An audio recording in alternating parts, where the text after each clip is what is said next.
Gundam. Let's do it!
It's a tough mission, but I think you're ready.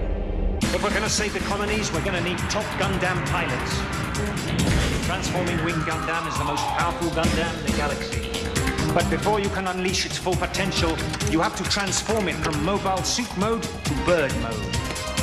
That's why we need pilots with an ability to take on Gundam mechanics. To beat the best, you have to be the best. In a world where podcasting is king, you are listening to Gundam at MAHQ. Describe what Marcellus Wallace looks like. What? Say what again? Say what again? I dare you. I double dare you, motherfucker. Say what one more goddamn time.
All right, everybody, welcome back to Gundam and MAHQ. This is one of your hosts, Neo, and joining me always is the Soul Bro and the Chris.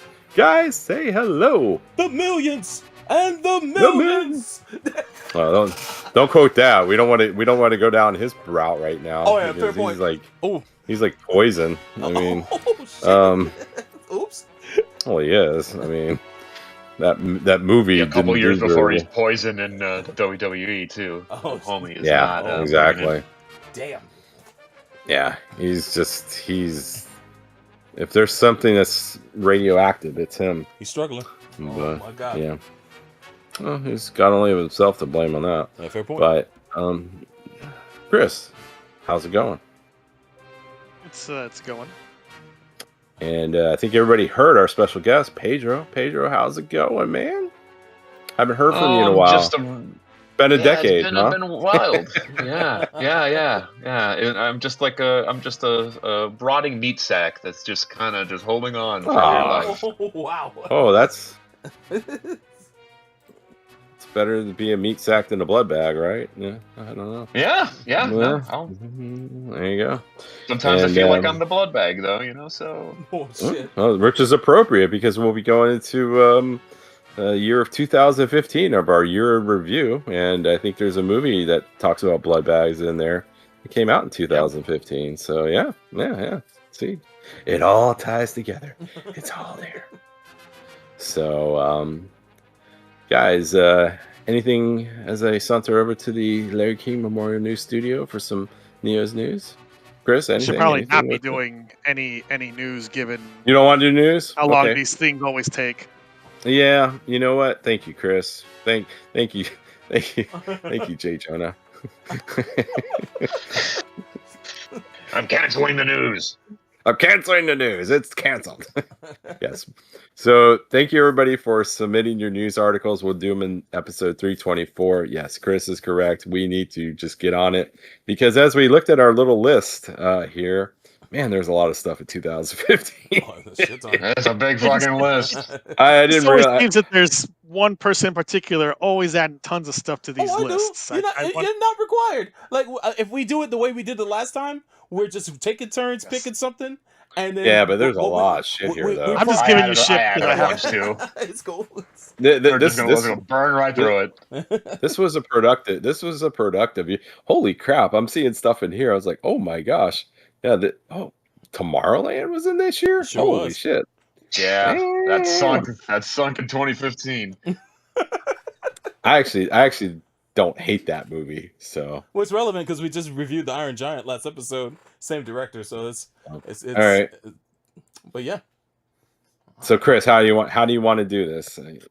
You're the. So we're going to start off with movies, and as a Oh. reminder for everyone, we're just doing a high-level overview of some notable things. There's a lot of stuff that we're not going to mention, and we've already marked off things that we want to focus on. So we're just going to briefly talk about these movies. We're not going to get into too many details about them because a lot of this stuff, as I always mentioned, we've previously covered on either Gundam or Chaos Theater. So the first on our list tonight under the movies category is Star Wars The Fourth Awakens. Oh my. Oh, Directed by God. J.J. Abrams. And then J.J. Sobro Abrams.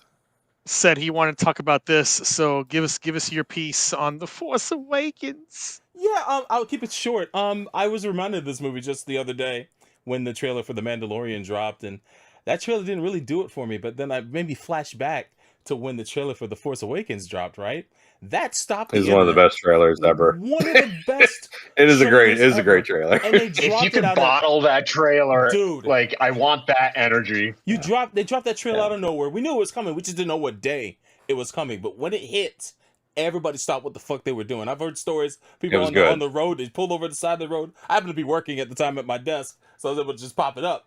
But watching that movie, it's like, yo, this is I'm kind of reinvigorated for some Star Wars with this. And unfortunately, the Mandalorian trailer just felt like more of the same, right? So I don't know. I'm hoping that Star Wars can get their groove back, like they did when they first rolled the ad campaign out for The Force Awakens. It's a fun movie. I still like it. It's definitely, for me, the best of the sequel trilogy. I don't hate the Last Jedi, but I do despise the ninth movie. I'll tell you that. But it's a fun film. It is a retread of the original of episode 4, but I think it was half kind of necessary to get people's butts back in seats. Anyway, good movie, a lot of fun. I could watch it by itself and not even deign to watch the other two. But yeah, and fun fact, mm-hmm. I think I saw it a week. I saw it a week before it was released in America. Oh, that's right, because you were overseas. I was in the Middle East. Wow. And yeah, we that's the unique thing about being deployed in those military things is you can see sometimes that stuff you see it like a week before or even sometimes 2 weeks before it's shown in the US. If you want to read, if you actually want to hear Neil's review, it's actually I did a review. It's in the feed. I did a review. It's in the feed. We put it in there, so you can find it in there. It's a fully complete audio feed. The fully complete audio feed, man. It feels good, man. Holy shit. But yeah, I the last thing I wanted to say is I guess what's his name was talking, Adam Driver was talking recently about a proposed film that him and Steven Soderbergh wanted to do about the hunt for Kylo Ren. I don't know how he survived the 9th movie, but apparently his character would have survived it and there'd have been a hunt for him. And according to Adam Driver, it was a pretty cool concept. I like Steven Soderbergh. I've enjoyed most of his movies, so the thought of that intrigues me, especially since him and Adam Driver worked together on Logan Lucky, which is a great film. So I would have loved to have seen it, but Bob Iger turned it down, so we'll probably never see it. Anyway, though. You know what thought intrigues me? What's that? The thought of no more Star Wars ever again. That is an intriguing thought. With that said, I'll pass it back to you, sir. I'll pass it back to you. No more movies? It's hard. Just no more Star Wars ever again. It's played out. It's tired. It's just a slot factory now, and it's done. It's just dead. It's had some great stuff in the Disney era. I will not deny. More on the animated side, but you know where do you do after Andor? Like, where do you go? That's a tough act to follow, Jack. It really is. There's nothing more to be said. There's nothing more to be done with Star Wars. Like, I think it is spent as a creative vehicle after Andor. Yeah. It's I gonna agree. be tough. It's gonna be tough to make something that's compelling. I'll say that.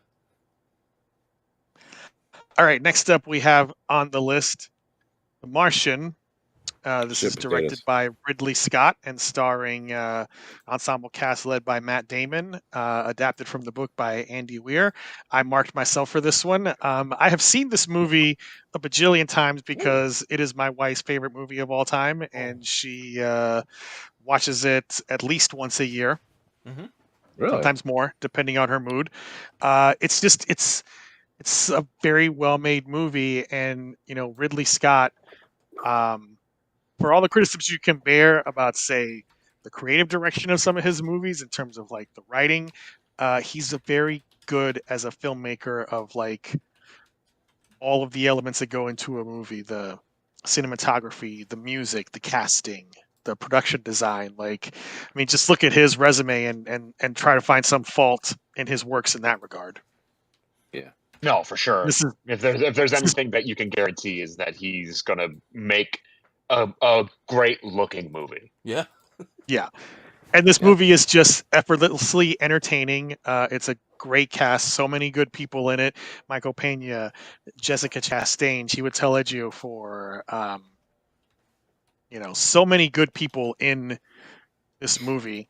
And it kind of hits that, it scratches that itch. And this is, in an era of when like Star Trek was very light, of hyper competent people in space being very good at their jobs and doing them well to accomplish something.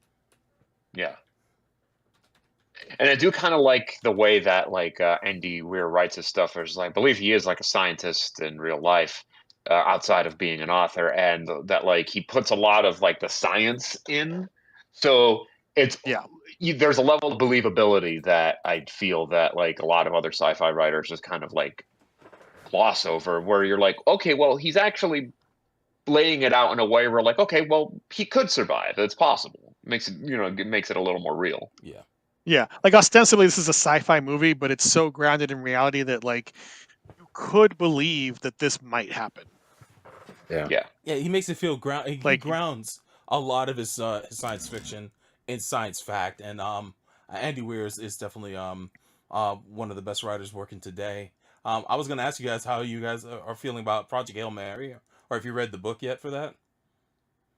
Yeah, I read that book. I liked it quite a bit. I guess I kind of like, maybe it's just because there's just, maybe it's the way than how he writes, where he's better at presenting the science than like kind of dialogue, Yeah. which is kind of interesting with Project Hail Mary. I don't know if they spoil anything in the trailer, but there's an interesting way that communication has to be done in that story, and it was necessarily awkward in the book, because I'm kind of wondering how it's going to come across on screen.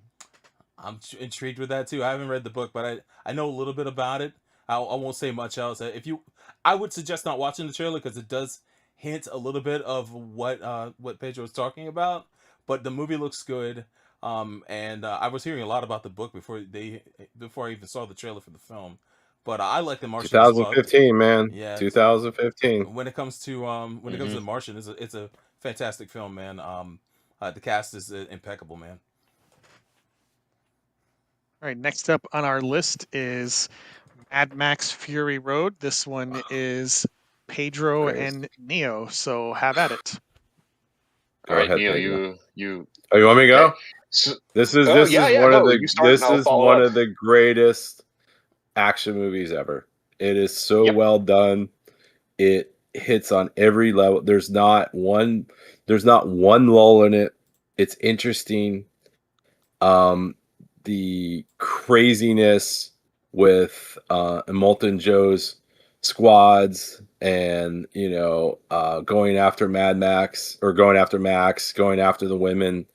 It is just hands up. I think I swear to God, I think I've watched this movie 25 times. I mean, I'm being honest. I sat there and I just watched it.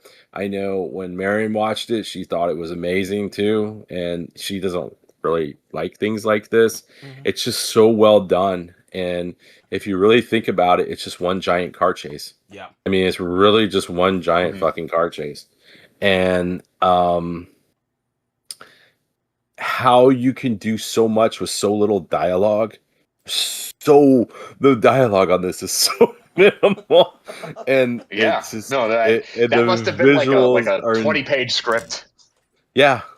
I mean, for dialogue. I mean, for all the other like stuff, that all the setups and I don't know what they do when it comes to scripts, when they do like the scenes and stuff, but like, I mean, it is just visually, it is just so striking.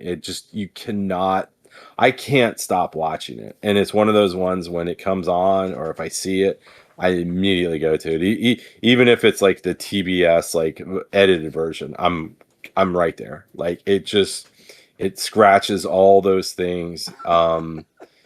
It doesn't fall in the trap of doing too much.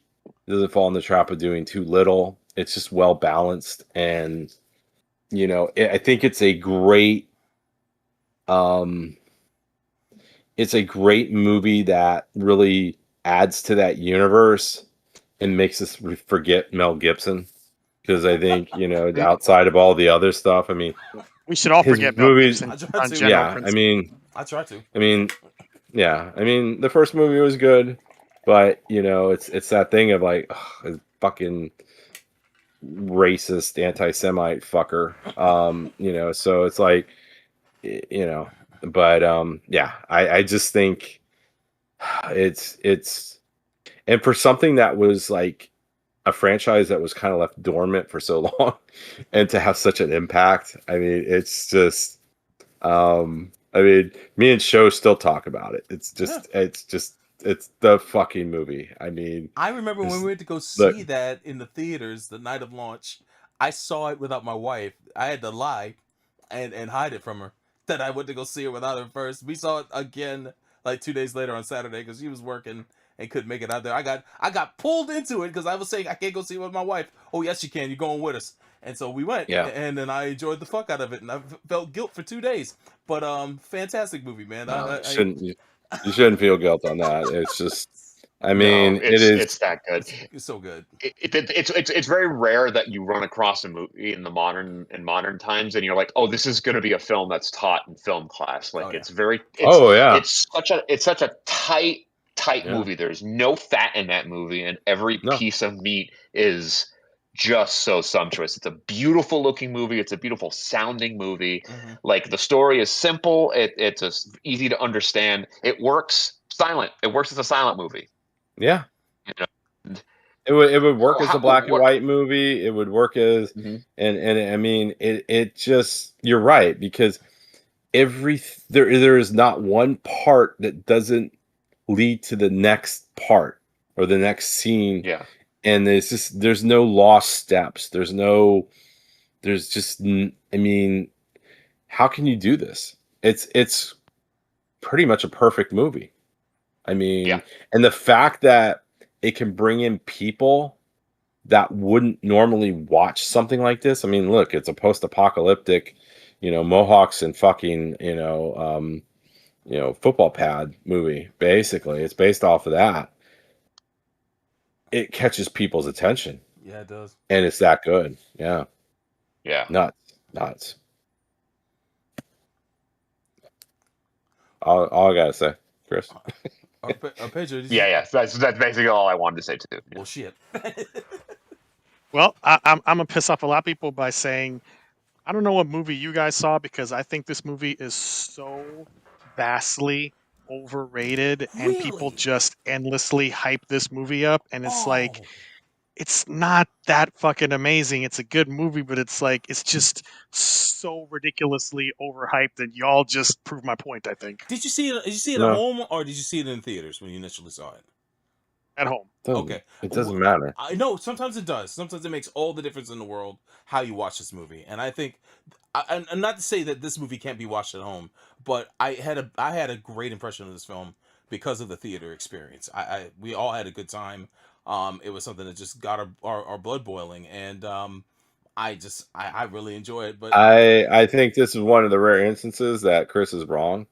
So I mean, I think we just have to leave it at that. Yeah, I mean, you're welcome to your opinion, Chris, but that's I would say me and Pedro, we're gonna stay united and say I'm with you. We love you, but you're wrong in this instance. But that's okay. So. Oh shit.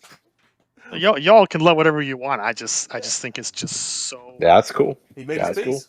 He made his peace. But to be fair, that is kind of the reaction to Fury Road, right? Because I know a lot of people who do love it. I don't know anybody that's in between. I know a lot of people that agree with Chris. Fury Road. I think also Fury Road's one of those ones too. I could see it being like The Wire. People know about it, but not. I sometimes feel like there's people that say it's great and they may not have seen it. I kind of get that thing, because I mean, I don't know. It just does it for me, but that's okay. Chris is entitled to his opinion, so yeah, it's very much my thing. Yeah, and I'm not even a film guy, and I could sit there and say just techniques that they it does seem like stuff that people would be studying in film school, if there ever is film school after this. So the AI. Don't get me wrong; it's not a bad movie by any stretch, but people talking about it as one of the best movies of all time, I think, are just so fucking full of it and just so off the mark. All right.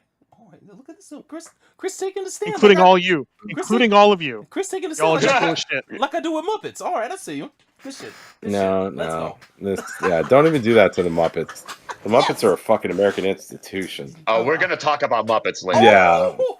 Let's go. I'm ready. Soul Bro and his Muppet hate. Hey man, you're welcome. So, let's go to the next one. Dare you? All right, next on our list is The Boy and the Beast, anime movie by Mamoru Hosoda. Pedro and I talked about this way back on Chaos Theater when we did a roundup of all of the Mamoru Hosoda movies, which at the time this was the most recent. That's how far back it was that we did this. Great movie. It's Mamoru Hosoda. I haven't seen his newest movie, but like aside from Mirai, he's had a very solid filmography from all the way back to One Piece movie 6 up until before Mirai. Man. Yeah. I mean, I feel like this is the last of his movies. So again, I haven't beyond Bell. I don't know. Does he have another Bell is movie great. coming out? Yeah, Yeah, that new Bell, movie well, that's like cell shaded and it's not gotten good reviews. Ooh. Oh, it's a shame. I'll have to find that out. I really love Bell, but there's also some things that maybe I would change. Like I feel like as I've gone back to look at his work, I feel like he could, for some of his stuff, maybe could use a little more editing. But the Boy and the Beast was just the last one where I can be just straight up say like, yeah, that's beginning to end fucking slamming. Like, yeah, I fully recommend, no caveats. Yeah, I had the pleasure of watching this on Anime Movie Night with Shoji Ramaro a couple years ago, and we had a really good time watching it. Man, it's I love his style of animation and his character designs. They're fantastic. I've seen out of his movies, I've seen Summer Wars, A Boy and the Beast, and I've seen only the beginning of Bell. We were starting to watch it, and I had to pause it and got sidetracked, but I got to jump back into it. The score in that movie though was insane. I love the score for Bell. Yes. Oh, it's so good. The soundtrack for Bell is yeah, that's my favorite part of Bell. Absolutely. And that it's a gorgeous movie too. It made me a fan of the woman that does the vocals in that movie as well. But yeah, that's all I have to say. All right, next we have. Oh, you have something, Neo, on this one? No commento. I haven't seen it. No commento. All right, next we have Ex Machina for Pedro. This is written and directed by Alex Garland, starring Domhnall Gleeson, Oscar Isaac, and Alicia Vikander. And have at it, Pedro. Yeah, no, I mean, I do like Alex Garland's brand of bullshit, and I mean that in the best way possible. It very much he just knows how to make a movie that kind of makes you a little uncomfortable at all times, right? Like and especially with Ex Machina, with all of the implications of what's going on with the artificial life, and I mean, we could also talk about Oscar Isaac's disco scene in the middle of the movie and being very surreal, just kind of thrown off. It's just a really great. It's like a really good classic sci-fi movie where it presents this concept. It's very tight. It's not like really over. Like, granted, they have to do effects for Vikander to make her, look like a robot, but this could be like a play. Like it's like one house. And I really like it. It almost has that kind of classic, almost like Twilight Zone kind of feel to it, where it's this combined with the isolation of the whole thing being set in the billionaire's house. I really do love this movie. I have a question for you then. I haven't seen this yet. Only which I'm ashamed I haven't really jumped on it yet. But it's one of my rainy day movies. Do you think it would be a good companion piece for Companion, the other AI based movie that came out I think almost a year ago? I don't know if you seen. Yeah, I really liked Companion, but Ex Machina is I feel like is a better movie. Companion is a little more tongue in cheekness to it. It's a little campier than Ex Machina. Though granted, again, that disco scene just feels like it comes out of nowhere. You gotta give it to Oscar Isaac. Oh yeah. 10 years ago, he was playing every deranged tech bro CEO that we have been afflicted with now. Oh my god, he really was. He really was. Yeah, by the way, both those movies, this movie and Companion, both belong in the tomes, Neo. Deep in the tomes. So oh yeah, yes, definitely a tomes movie. No, I know. Definitely tomes material. But yeah, that's all I got to say. Believe me, the tomes. Something came up with my algorithm on YouTube like last week and made me extra scared. So shit. Forgot about that, boy. But that's a whole other thing. But switching. Sorry, anything else on Ex Machina? No. So switching gears to some horror, we have Science fiction double feature for Pedro. We got Crimson Peak by Guillermo del Toro and Krampus. So tell us about these two, starting with Crimson Peak. Yeah, so Crimson Peak just has that Del Toro like gothic horror like feel where it's like it's sort of almost like a reverse Ghost Story, which will make sense when you watch it. It's more the people almost haunting these ghosts than anything else. It's again like Del Toro, fucking beautiful movie. Like everything about this just feels. It just feels like the amount of love and care that like an artist puts into their work. And it's like a good, creepy story. It's one of those movies where if somebody doesn't like horror, you can show it to them, and I think that they'll like it. Like it's not ridiculously gory and over the top, and Del Toro can really fucking bring that out when he wants to. But you could tell that he's leaning into sort of the wavelength that he's going with Frankenstein, which I cannot wait to see. I've heard great reviews for it, so I'm really looking This forward movie to is seeing definitely that. more creepy than gory, but like the creepiness of it sticks with you. Oh yeah, those ghosts are. Oh boy, yeah, they'll stick with you. Also, just Chastain and just the whole the stuff. And you got a good amount of what's Loki's name? Name's Tom Hiddleston. Tom Hiddleston, just another really, really great role, and sort of how he plays up what goes on there without spoiling it. Like, yeah, he does some interesting stuff.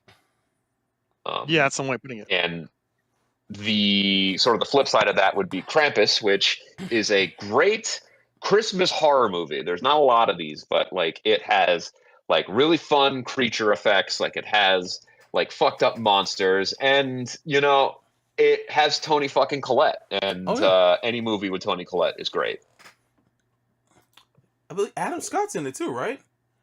Adam Scott and Toni Collette are the main couple in there, and it is it's pretty dope. Believe it or not, this is one of the few... it's a lot of. Oh, go ahead. Sorry. No, I was saying that like it's also like tongue in cheek. It knows exactly what it's doing. It knows that it's ridiculous, and it leans into it. And then on top of that, like once things start like really falling apart for the family. Yeah. Like it gets really fucking creepy. Like those creature designs are fucked up. Yeah, I was amazed at the cast. How there were so many comedic talents in this film, because this is one of the few Christmas horror movies I've actually seen. I was at a friend's house and they had it on. It's like, man, I was actually intrigued because of the cast in the movie, so I stayed watching. But yeah, I was actually entertained by this. I got to say. Yeah, it's my wife and I put it on every Christmas. Like it's sort of like we love watching horror like movies and like around. Yeah. Like Krampus and then Die Hard. Hell yeah. Yeah, well, at least with Krampus, it is actually like they are sitting down for Christmas. So whatever arguments you may have for or against Die Hard, it does not feature for Krampus. Like Krampus, it's like it is the reason for the season. I'm not saying he was trying to go to Christmas, and his wife had a Christmas party in Nakamori Tower, whatever the fuck it was called. Come on, man. I don't disagree with you. I'm just saying that like whatever like a person's angle is on that, like Krampus is explicitly like a Christmas horror movie. And yeah. Right on. All right. Anybody else have any other comments on Krampus? Nope. No. All right, so now we have 4 movies in a row that Soulbro wants to talk about. So we have Jurassic World, Dope, Sicario, and Creed. So let's start with I'd like to be added to 3 of those. Oh yeah, no doubt. Let's start with Jurassic World. I'm gonna go from worst to greatest. Here we go. Jurassic World. It's a fun movie. I'm still disturbed by the mega fish dinosaur creature eating that young assistant lady. To this day, that's the scene of that movie that haunts the shit. That was the disturbing part. It was her getting snatched up by the pterodactyls and then ripped apart. Oh, that was pretty bad too. That's the part. Okay, yeah. That was all part of it. It was so. Yeah, she was ripped apart, and then the monster fish ate the pterodactyls, eating her. Yes, that was how it went. Yeah, it was pretty terrible. Yeah. Pretty fucking terrible. And this is the movie when we used to like Chris Pratt. Now we just think he's a horrible piece of shit. Before we knew he was a fucking the Christian nationalist piece of shit. Damn. I mean, Yeah. I'll say it. Yeah. I mean, that's what he was. Fucking American Taliban. But yeah, Go ahead. Yeah, no, it's a fun movie regardless. I don't have much to say. Did you want to comment on this one, Neo? Yeah, it's fun. I think it's probably one of the better of the recent attempts of Jurassic Park. I think this is also falls under the thing like Chris said, like it just needs to go away. Like we really don't need to explore somebody's gonna exploit dinosaurs and they're gonna do DNA and and they escape and now our heroes have to save it. It just needs to stop. Like I honestly, I think after this movie, I think honestly after this movie, it should have just stopped. I mean, it's not horrible. Yes. It's okay. It's okay. It's the thing about this movie is, and this is interesting for 2015, as much as Force Awakens is just a retread of New Hope, this movie is just a retread of the OG Jurassic Park. Yeah, pretty much is. Yeah. 100%. But she wears heels. And I mean, Dallas Bryce Howard looks pretty great. Yeah, she does. I'm not going to say no to that. With heels. Don't you mean Jessica Chastain? Yeah, I know, right? We always Wait, is it Jessica Chastain or? It is Bryce Dallas Howard. It is Bryce. Yes. Because the two of them are always confused for each other. They need to play sisters. All these redheaded white women look the same, right? Well, no, she's got something different. We got something that stands out. Quick trivia versus the rest. Quick trivia. Giant tits. Is that what you're saying? Jesus. No, or ass. Yeah. Do you guys? Oh yeah, she got a big one too. Huh. Wow. Anyway, do you guys? Here's a bit of trivia. Do you guys know the movie that both Chastain and Howard are in together? No. There's only one. No. No. The Help. Although I believe that Chastain, her hair is blonde in that movie, so they don't look the same. And Howard plays the villain in that movie. But it was cool to see them both in the same movie. They should play sisters sometime. But cool. Yeah. Anyway, moving on. The next movie I want to talk about in the order of worst to greatest is Dope. Dope is a fun movie. It's an independent film that came out in 2015, of course. And it features the voice of most of you guys know him as the voice of Spider-Man in the Spider-Verse movies, and that's Shameik Moore. He's the main actor in it, along with weirdo. Yeah, he's a bit weird. Tony Revolori. Well, more than a bit weird, he's a fucking creep. Yeah, he after hearing what happened with Haley, Haley. Yeah, it's fucking creep. He should go away. It's a bit of a mess. But Tony Revolori is also in this. Who's also involved in the live-action Spider-Man movies as Flash Thompson. Plays one of his friends, and Kirstie Clemens is the third of the trio. To make a long story short, these three end up having to deliver drugs for a friend of the main character in order to get for the main character to get a recommendation into Harvard, and all sorts of chaos ensues. It's a comedy, and it's a lot of fun, and I recommend it for anybody who wants to watch a nice offbeat comedy. Anyway, moving on. The next movie I want to talk about is Creed, directed by Ryan Coogler. That man has not missed yet. This movie is the shit. I didn't think that anybody could do a follow-up to Rocky, but when I heard the premise of this film, I said, this sounds pretty interesting, and it is Ryan Coogler, and I'm interested to see how his deep meditation on the Rocky universe turns out. And him and Michael B. Jordan really turned it out in this film. And everything from the cinematography to the acting, the in-between, the chemistry between Michael B. Jordan and Sylvester Stallone. Sylvester Stallone coming back to reprise Rocky in a senpai role was a cool premise as well. Neo, did you want to say something about this movie? Yeah, I mean, I'm with you. Very rarely do you have something where the son or the relative of somebody and something that happened like 20, 30 years prior. Mm-hmm. The movie works. I think it's a great movie. It actually kind of cleans up all the mess that the Rocky franchise ended up being after Rocky IV. I know Rocky Balboa is pretty good, but even then I think it's a little overrated on what it is. And Honestly, I think this was probably another one of those situations where it's like, this was a great movie. I don't know if Ryan Coogler did he do Creed 2? No, that was directed by Yeah, so another gentleman. yeah, so I think this is one of those ones where it probably should have just stopped at this, because I get what they were trying to do, but yeah, it's a great movie. It ties it all together, and it was a good piece at this time because, I mean, in 2015, boxing's like dead. Yeah. So the fact that you would have anything that would even put any interest back into it, is, you have to applaud them. So yeah, I think it's a fantastic sequel, and in addition to the franchise, to be quite honest with you, never was the biggest Rocky fan, but this movie made me interested in the world a whole lot more. So props to them for making it. Last but not least, out of these movies, but wait, I want to talk about what are you doing? Oh, by all means. Oh, I'm sorry, I didn't even know. I got shit to say about Creed. By all means, sir, go for it. So I actually had not seen this movie until this year because I wanted to fill in my gaps on the Ryan Coogler filmography. So I went and watched Fruitvale Station and then this one. Hell yeah.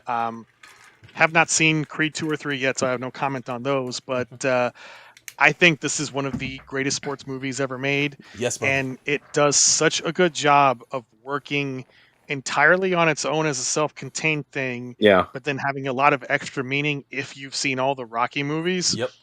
And I think it does fit in well with Rocky Balboa, and it's a lot more, grounded compared to all the excesses of, Rocky, especially with Rocky 4, which is a shit movie. Yeah. Damn. And Rocky 5, which is also a shit movie, but for different reasons. That is horrible. Oof. Great performance, Michael B. Jordan. Amazing performances all the way around. And I got to say, something just hits differently about a black sports movie. Yeah, it does. It taps into things that the previous Rocky movies could not do. And I love the fact that it touches upon Rocky and Creed's friendship and how that is how Rocky feels indebted, or not indebted, but feels obligated to help. No, he's indebted. Yeah, indebted as well, but wants to help Adonis reach that championship. But it's not everything smooth in the film. When it comes to their interactions, and they don't always agree. But it builds up to be something quite special. That's big praise. Greatest sports movies. Wow. Hey, damn. Okay, no, it's up there though. I do give you on that. It is up there. The thing about the Rocky movies, because obviously Sylvester Stallone wrote all 6 of them and he directed 4 of them, is that he can be a bit thick with the schmaltz sometimes. Yeah, of course. Yeah. And I think Coogler dials that back a lot and has appropriate amounts of schmaltz. Yeah. And he keeps it in check in ways that, Stallone always did not. So I think it's good to have someone else come in and play in this sandbox and do something different from Stallone, who had creative control, across the 30 years of the first 6 movies. Yeah. Yeah. I have not seen, like I said, I've not seen Creed 2, which I know. That's big praise, though. Yeah. That Stallone co-wrote Creed 2, so I don't know how much more schmaltzed up that one is. It starts going down that road. I haven't seen 2, but I heard okay things about 2, but I heard 3 is amazing. And that's the one that's directed by Michael B. Jordan. And he was, you could tell, according to people I know who have seen it, there's a lot of anime influence in 3. I heard that's basically Ashita no Joe, the movie. Right? Yeah. Man, I'm looking forward to That's what I heard. Yeah. That's kind of interesting. That's super cool. Yeah. That's super cool. Shout out to Michael B. Jordan, big time anime fan. But to me, the greatest sports movie ever, Rush. Yo, Rush is dope. Rush is the greatest sports movie ever. I watch that. If that shit is on TV, I'm watching it. It makes me cry every time. It's so good. It's the greatest. It's up there. It is. But out of the four, the final movie I'll talk about, and some of you guys in the chat watched it with me. Back when I watched it on, I watched it on stream years ago. Sicario. Holy shit, that fucking movie, dude. It's my favorite Denis Villeneuve movie, and I know people will say it's you like it more than Dune. I love Dune, but I fucking love Sicario. There's particular scenes in this movie that will make your hair stand on end, especially one towards the end of the film. Has anyone here seen it? Yes. Okay, cool. You haven't? It's 2015. You can spoil it. No, I'm not spoiling shit. Yeah. I am not. You can spoil it. No, no. Just. What's your favorite scene, dude? You're sitting there. You got to. What's your favorite scene? I'll just say this. My favorite scene is at a dinner table with a bunch of people sitting at the dinner table. Benicio del Toro with the fucking cartel leader. Yeah. Okay. It's that's there, and I mean, it's come great. on. It's great. I want to get people in the center to watch it, but it's expertly shot. Emily Blunt plays a fantastic lead in this film. Yeah, if you think it might be Benicio del Toro, but he is a person of interest in the film, and he's definitely a co-star in this film, but he's shrouded in mystery. And as you watch the film, that mystery becomes obviously clear. Josh Brolin's in the film too. He's fantastic. But the movie is incredibly he's shot. such a fucking he's a bastard. But you can understand. Yeah, it just shows you the current drug war until you actually go. If you attack why people are doing drugs, you'll never stop this. Exactly. Because that's the whole theme of this movie. He even says so. Everything that's going on is all bullshit, and that's what Emily Blunt's character finds out. Yes, because she is, loves her country. She's a full patriot, wants to do what's right, and just finds up it's just a giant fucked up thing that everybody's in on. Yeah, and nobody wants to sit there and say, let's solve the problem of people doing drugs. Yeah.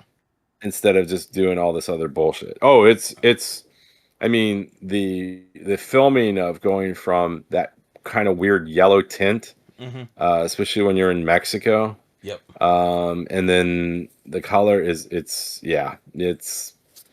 it's a great movie. Now the sequel sucks ass, but I heard that. Don't watch that piece of shit. Yeah, but I definitely won't.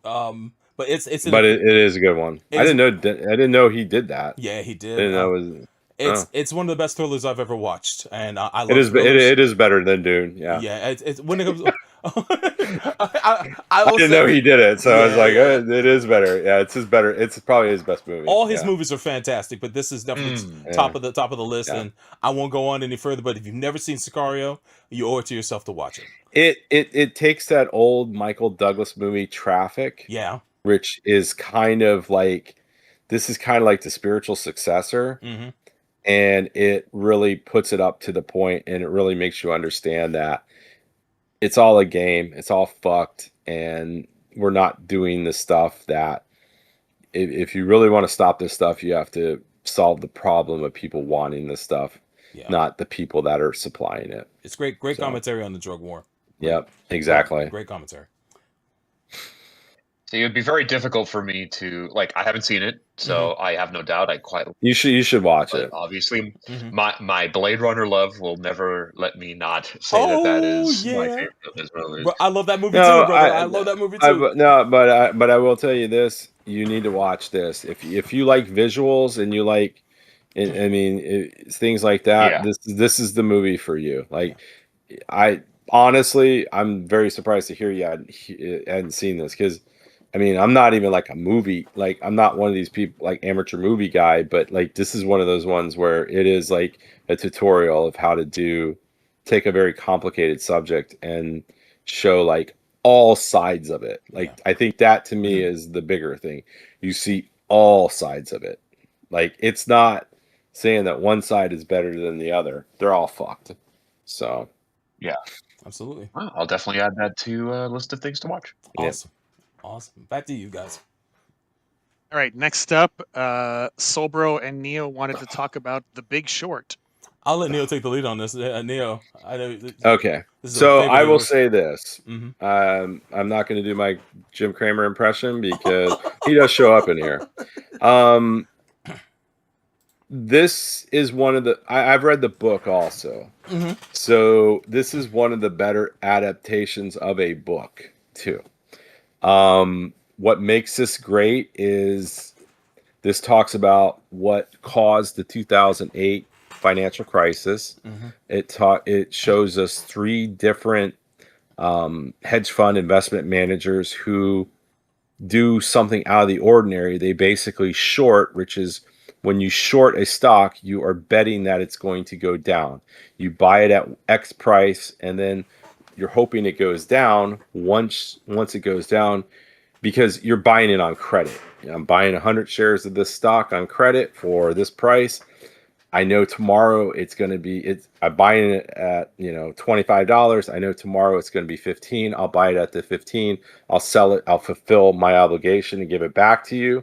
I make $10. That's what it is.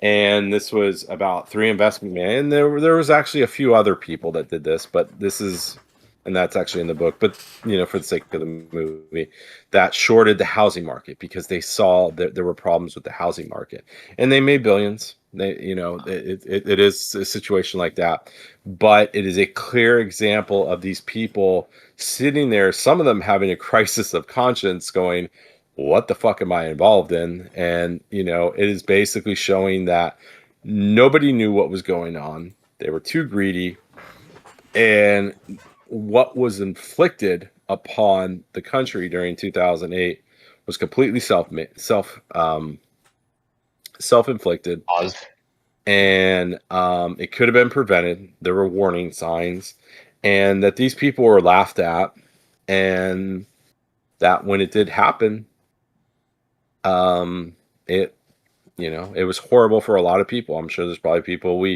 listening to this podcast that were impacted by that. So the way they take, quote unquote, complicated financial discussions and they illustrate it with different things, with movie stars and all this other things, it's just great. Oh yeah, Margot Robbie. They break the Margot Robbie in the bathtub.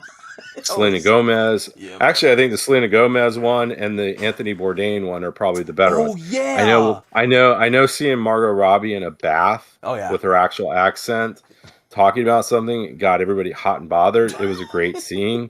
But I think when the things that Selena Gomez and Anthony Bourdain talked about, when you actually understood, you actually understand the shit that was going on, the way they talk about it, is just genius. Steve Carell's in it. Yep. Christian Bale's in it. Ryan Gosling's great in it. He might be the best character, to be honest.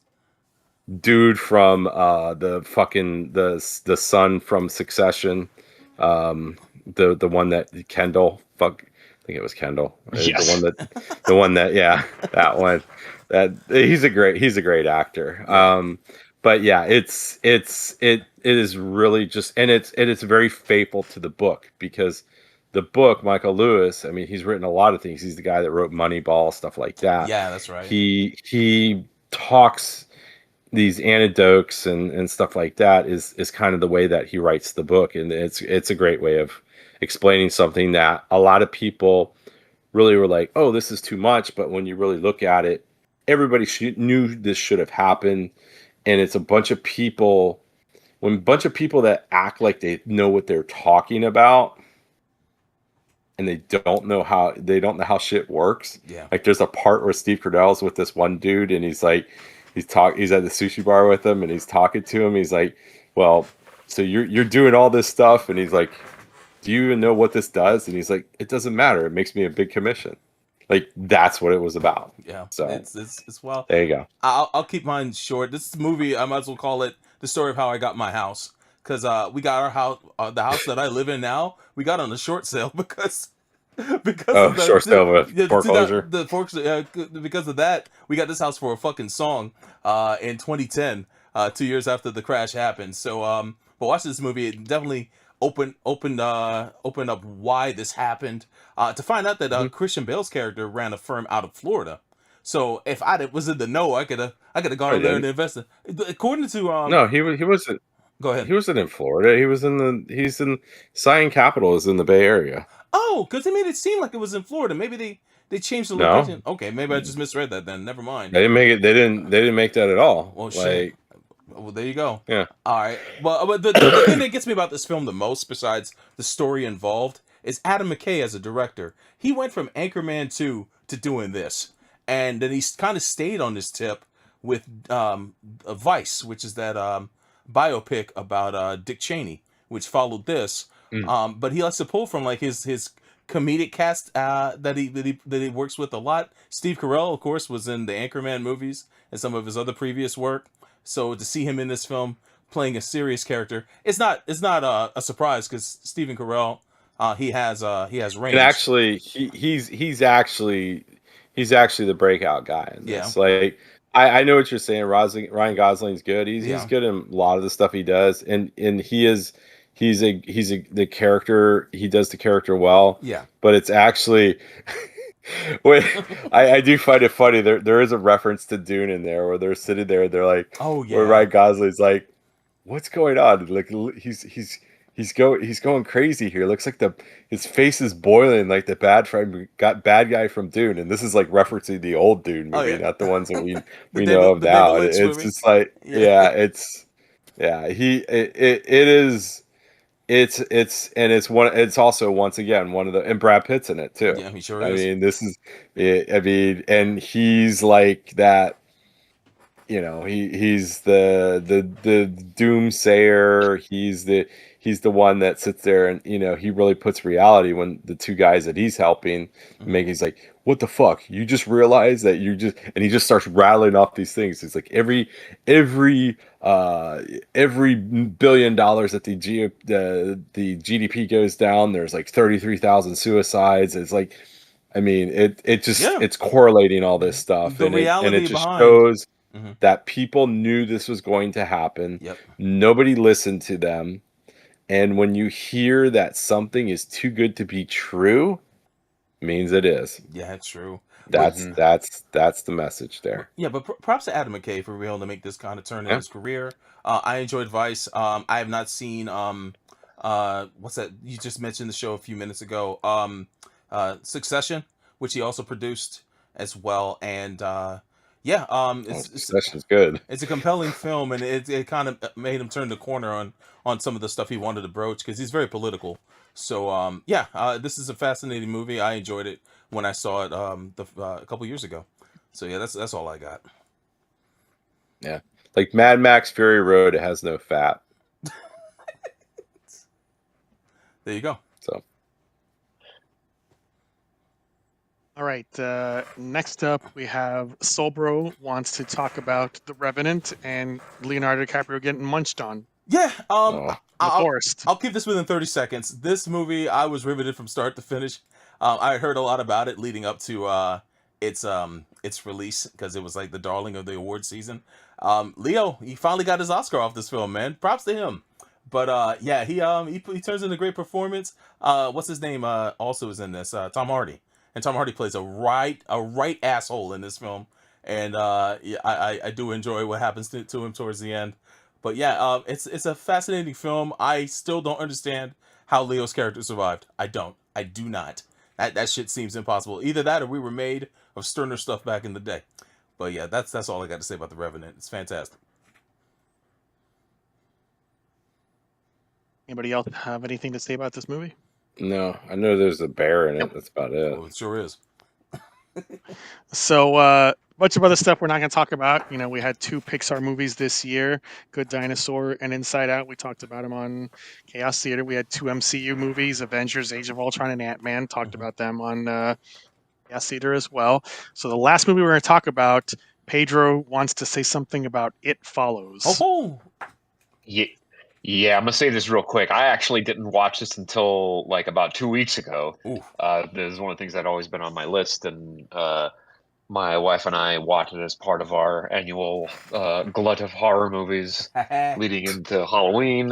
And this movie is fucking great. I really, really like the movie. It's really tense. I'm a big fan of Disaster Piece. I love his soundtracks, and it sort of gives this whole like nightmarish like feel to the whole movie where like you almost feel that everybody is sort of in a haze because they can't really like sleep, because this thing is going to catch up to you. And I just really like the movie. Like this is, I think it's a really fun. And I remember hearing something about some people not really liking it, and this is one where like I don't get it because it's I think it's a really really good modern horror movie. I put this up with something like The Babadook, where it says some interesting things, and it's a gorgeous movie. Like I really like how it was shot.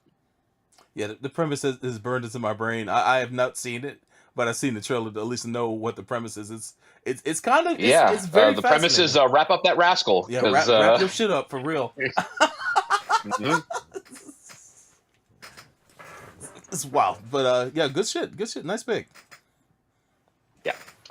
All right, we're gonna move into the TV/OVA category, and I'm gonna jump order a little bit and just mention right at the top Gundam collectively, because this year saw the debut of Iron-Blooded Orphans, The Origin, and Thunderbolt. And I hate the thought that those things are all 10 years old now, because Iron-Blooded Orphans especially just seems like, oh, you mean the recent Gundam show? No. This was 10 years ago. Fuck you, you're old. Yeah. Yes. Yeah, it is. Yeah, I went to the Gundam panel at New York Comic-Con, and I was assaulted with the fact that it was the 10-year anniversary, and they brought in both of the main VAs to talk about the anniversary. Nice. I was I just went just to be like, what fun Gundam stuff will be up, and then I saw the 10 years, and I was just fucking reeling from that. Dude, I'm reading the plot of It Follows. This shit's fucked up. Oh my god. Yeah, it is. Yeah, it's good. holy. Sorry, I didn't want to try. I know we're on TV, but shit. Okay. It's good. So yeah, obviously we talked about all these Gundam shows on Gundam, so nothing more to say about them other that, big year for Gundam, and I hate the passage of time. Yeah.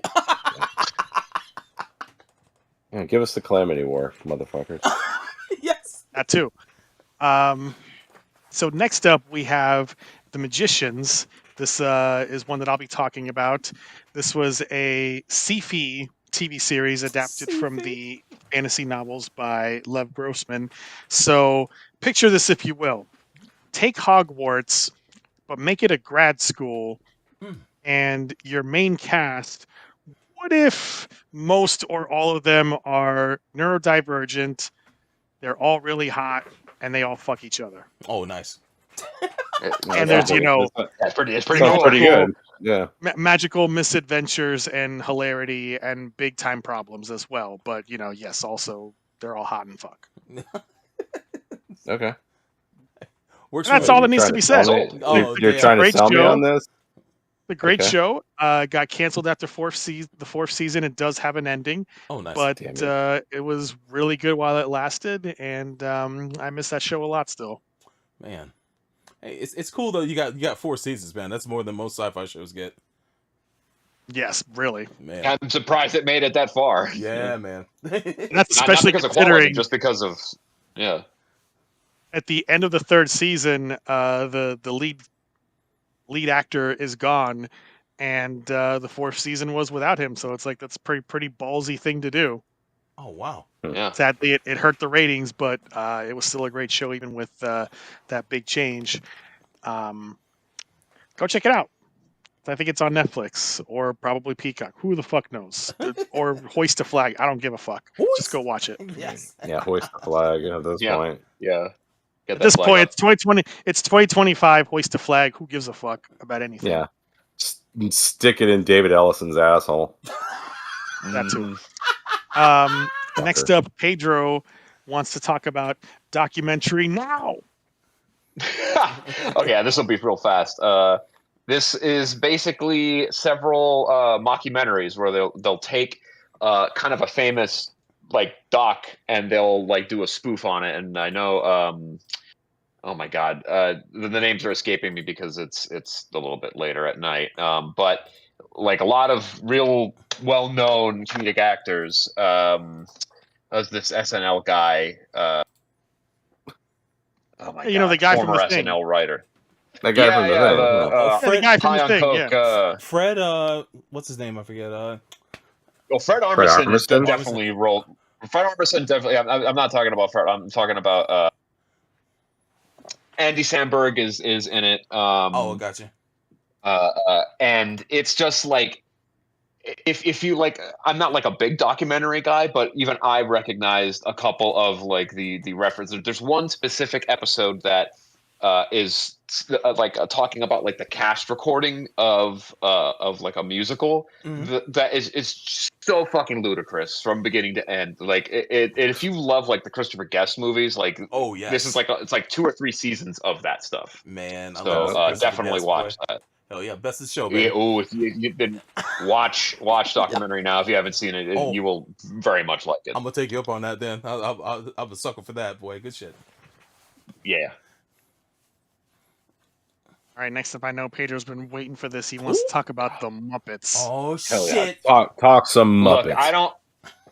Look, I haven't seen the show, but I gotta call out Sobro, man. Like I can't like why? What's wrong with the Muppets? What's wrong with joy? What's wrong with felt that makes you feel like that there might be some happiness left in this world? I don't know, man. Yeah, exactly. I just ever since I saw the Muppet Show as a child, it never hit me the same as everybody else. It just never did. I don't have an attachment to them. Ow. I will say that I do not hate them.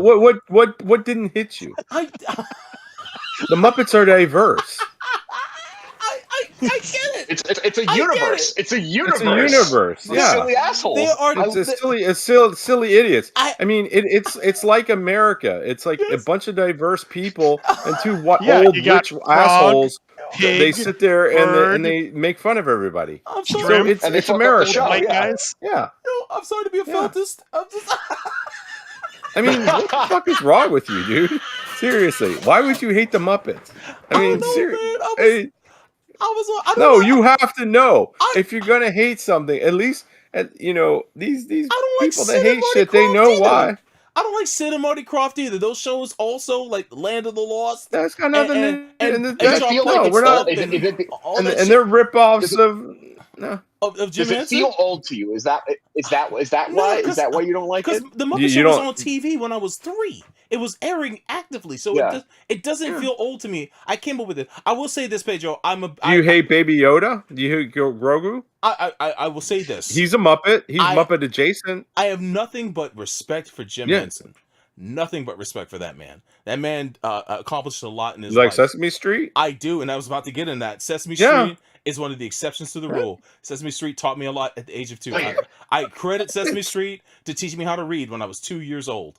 Props to that show. And I told you guys before, I do like Fraggle Rock quite a bit. It was the first cereal I ever watched. You're a baffling man. Yeah, I know. You're right? a baffling man. It's crazy. How can you like Fraggle Rock and hate the Muppets? You fuck with Fraggle Rock, but not the Muppets. It's the first cereal I ever watched. Fraggle Rock's like freaking more ridiculous than the Muppets is. It's cool. Oh my! There was lore. Oh, are you being a cable elitist because Fraggle Rock was on HBO and the Muppets were on PBS or whatever? Is that what it is? Oh, it was? Yeah, it was on. It was on HBO. I had Disney Channel. Fraggle Rock was on HBO. I was watching Welcome to Pooh Corner.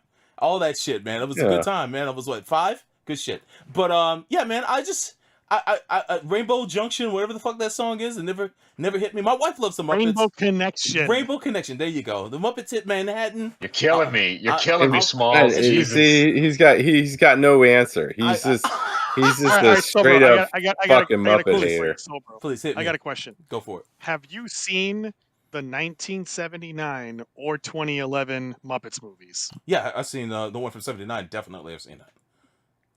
And that didn't do anything for you? Not really.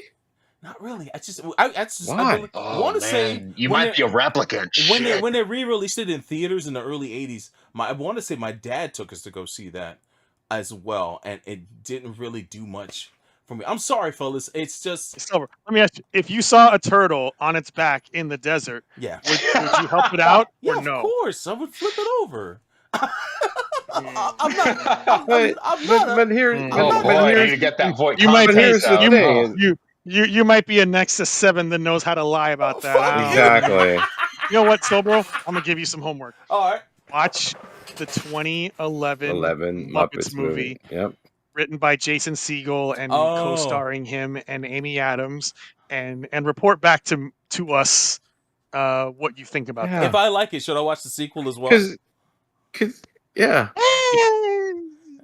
I like the it's not as good, but it's still not as good, like but it's not bad. No. Okay. But it's very different. Your shit makes no sense because you love Fraggle Rock and you don't like this. It's like Fraggle Rock is fun, man. It's cool. So is the fucking Muppets. So is the dude. Muppets. Hey, why? Because actually, the Fraggles are freaking bastards because they bully the Doozers. I mean, if you really think about it, yeah, they eat their shit. I mean, they're fucking motherfuckers. I mean. Is that what it's all about? We don't have time for puppet it's wars. Cool. It's cool. We beat up. Yes, beat up Sobro enough. I'm just saying. All right, we just got that out. We got that out. We got it out. Exactly. So. Thank you, Pedro. I'm glad y'all feel better. All right, now we're on the same page. Next, I'm gonna do your homework together. Yes, do the homework. Watch the Muppets 2011. We'll do that. Yep. I'm going to group together 3 Marvel things that Sobro and I want to talk about, and that is Agent Carter, Daredevil, and Jessica Jones. Nice. So starting with Agent Carter, this is the ABC TV series inspired by the Marvel one-shot of the same name about Peggy Carter's continuing adventures after the first Captain America movie, sadly canceled after 2 seasons, but a decent show despite some shortcomings. What do you have to say about it, Sobro? I thought it was a whole lot of fun. I love period piece stuff, and this is definitely fits into that. Plus, it has a film noir. Well, I wouldn't say film noir, but a noir type feel. Like detective stories. And definitely stuff like in the that. First season. Yeah, definitely in the first season. Yeah, but you know what? I'm a big fan of the second season. I love the setting in Hollywood and the interactions between her and Jarvis.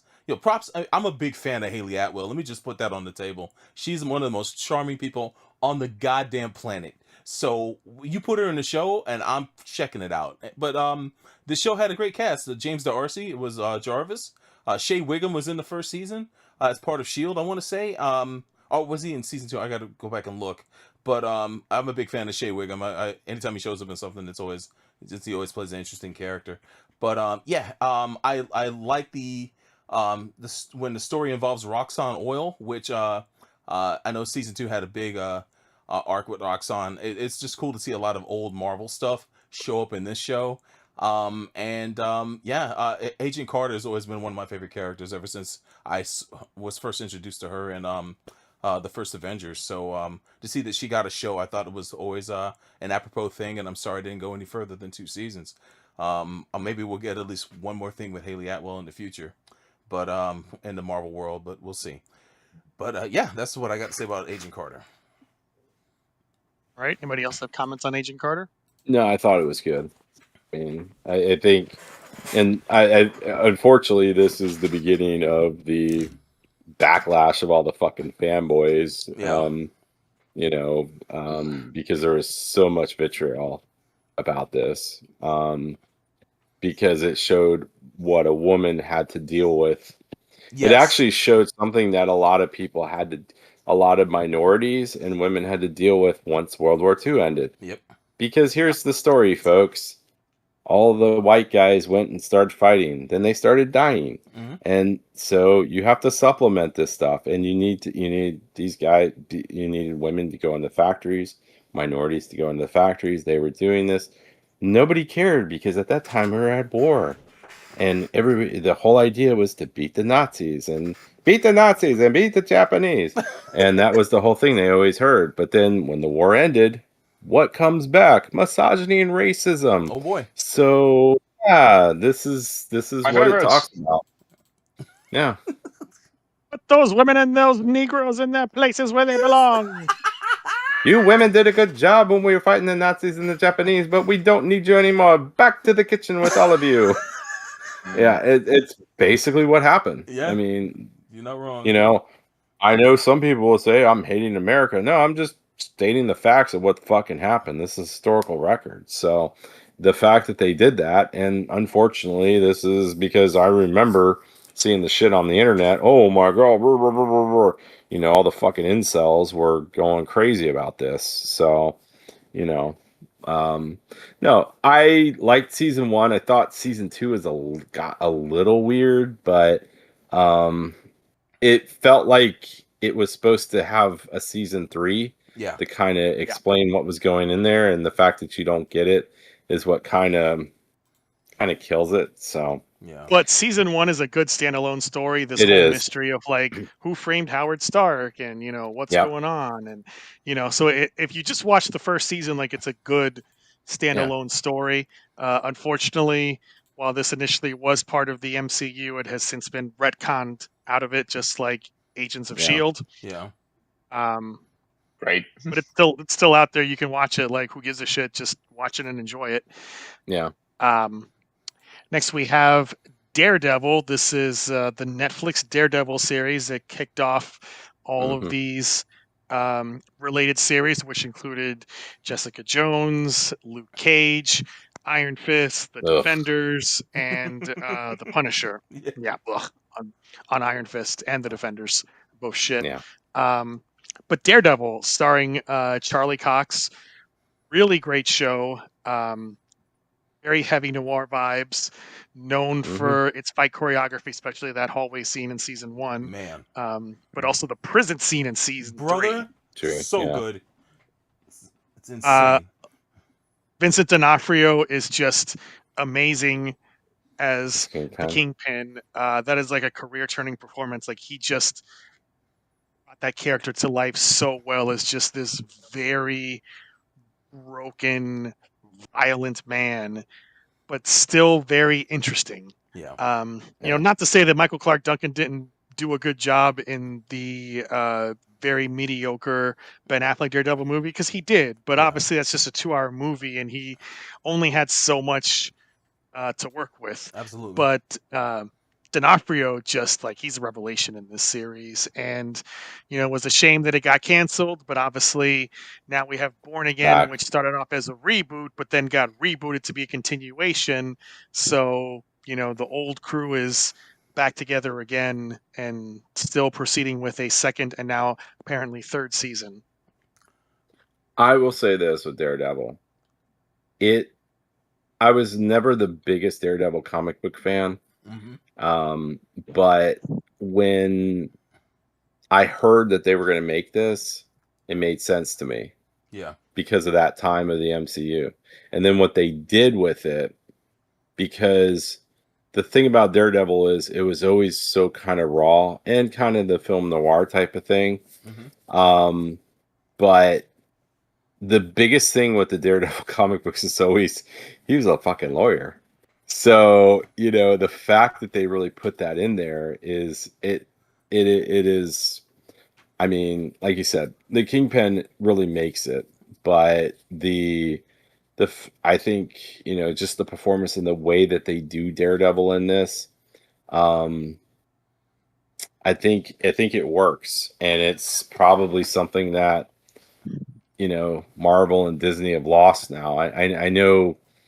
I don't know what their involvement. I forget the whole thing with this when it was with Netflix and all that. And I think this is where the whole thing where the Kingpin became a Daredevil villain and not a Spider-Man villain, and all this other stuff. So that was the Kingpin thing was like over 20 years ago when they initially sold the rights, and Fox ended up with them, and they had determined that yes, Kingpin was a Daredevil villain, even though he initially had appeared in Spider-Man and had been Spider-Man's nemesis for longer. But, you know, now it's all back under the one roof, so it doesn't matter. Yeah, I think it makes you forget the Ben Affleck Daredevil movie. I think that... Which is not very good. I revisited it recently because I wanted to watch the director's cut that apparently is so much better, and it is not like...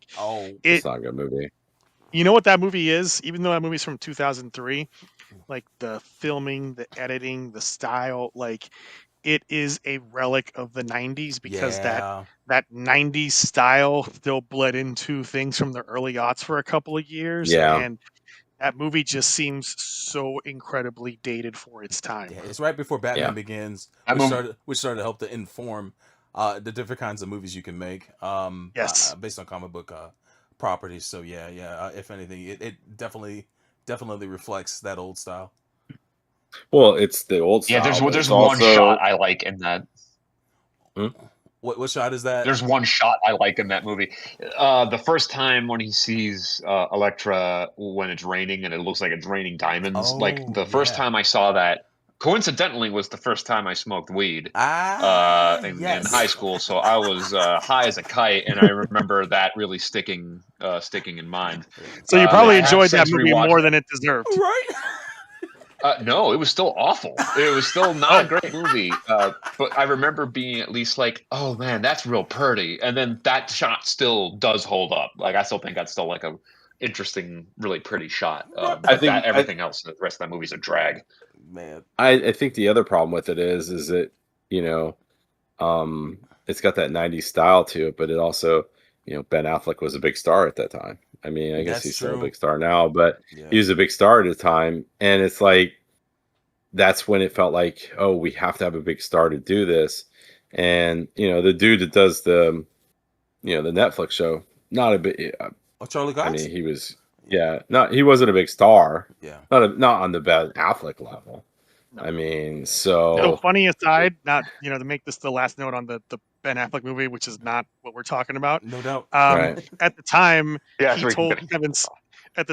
told Kevin Smith, "This is probably the closest I'll ever get to playing Batman." Hilarious, right? I remember hearing that's hilarious. Yeah, that's funny. I'll be real quick on this.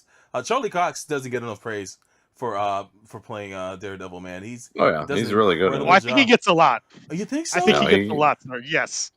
He's usually overshadowed, from what I hear, from John Bernthal's Punisher and of course Vincent D'Onofrio's Kingpin.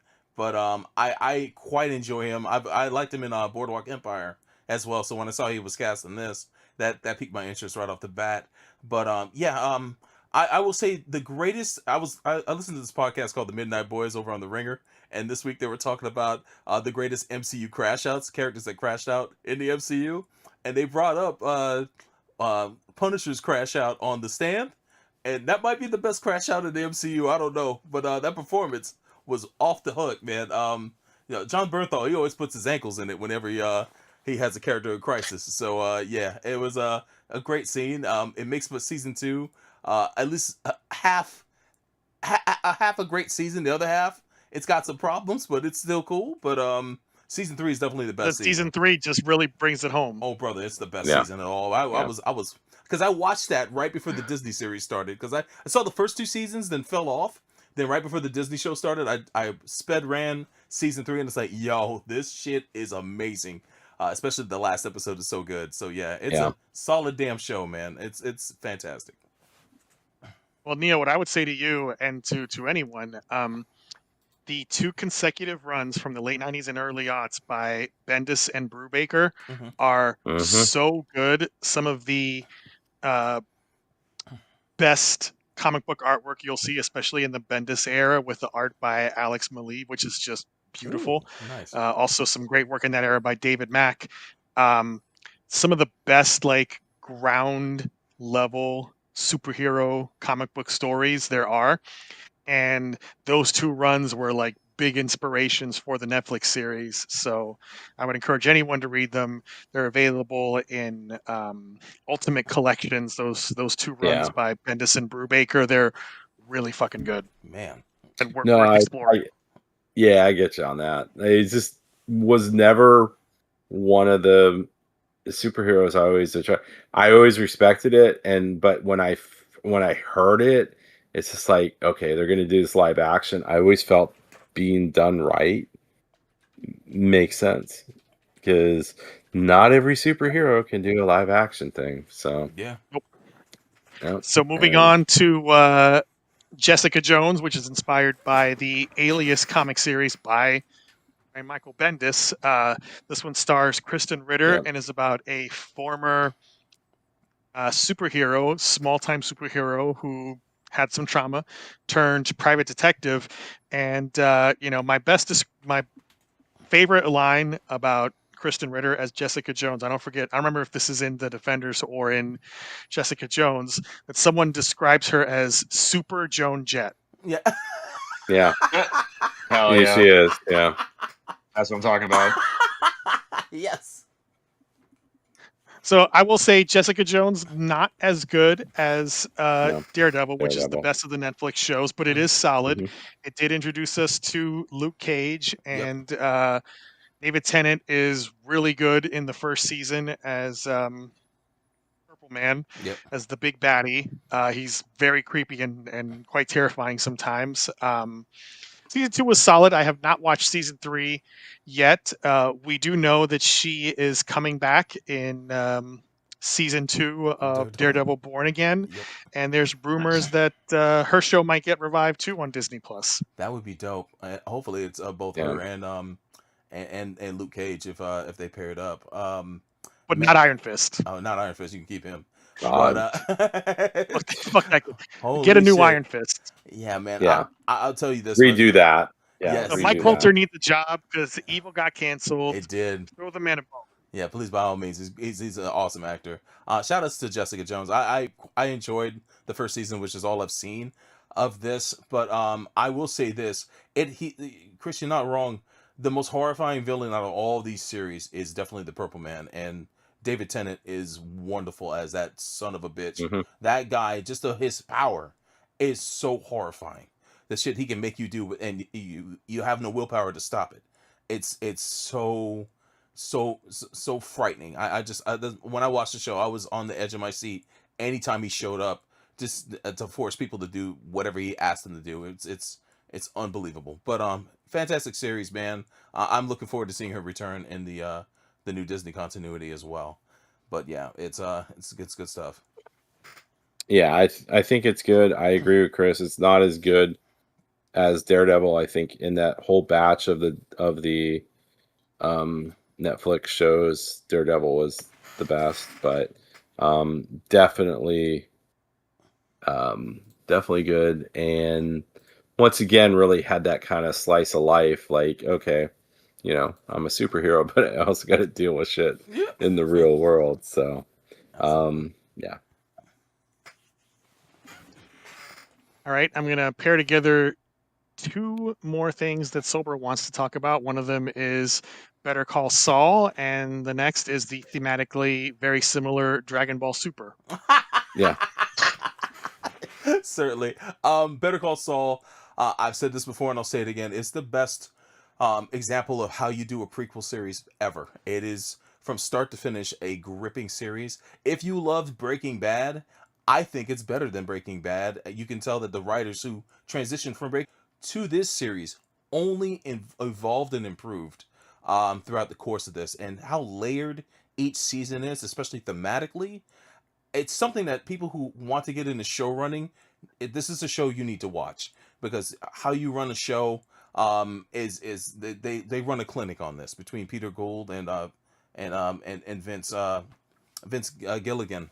The two of them, those two phenomenal showrunners when it comes down to it. Of course, Bob Odenkirk is hypnotizing as Saul, or Jimmy McGill, I should say, through most of the series. But the best actor in the show, my favorite character in the show, is his girl. The main female lead, played by Rhea Seehorn. She is by far my favorite character in the series, and you don't know quite what her fate is, and I won't ruin that here, but it's a great show. The last season is edge of your seat, man. It's fantastic. I'm actually looking forward to the new show that Gilligan and Seahorn have coming out soon on Apple, called Pluribus. Pluribus.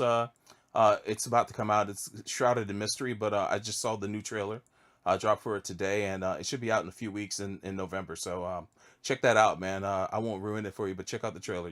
It might be up your alley. It's very Twilight Zone-ish.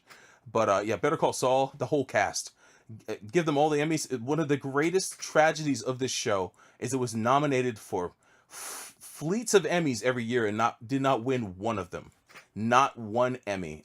I would sit there in fucking disbelief as Succession would win or some other show would win, and it's like, yo, motherfuckers, come on, give them at least one. Not one Emmy, man, but it deserved so many Emmys. It's great. Hey, take the time to watch this, especially if you love Breaking Bad. It's a great companion piece to the show. But don't watch Breaking Bad first and then Better Call Saul if you've seen neither. Otherwise, you'll ruin a whole lot of plot points for yourself.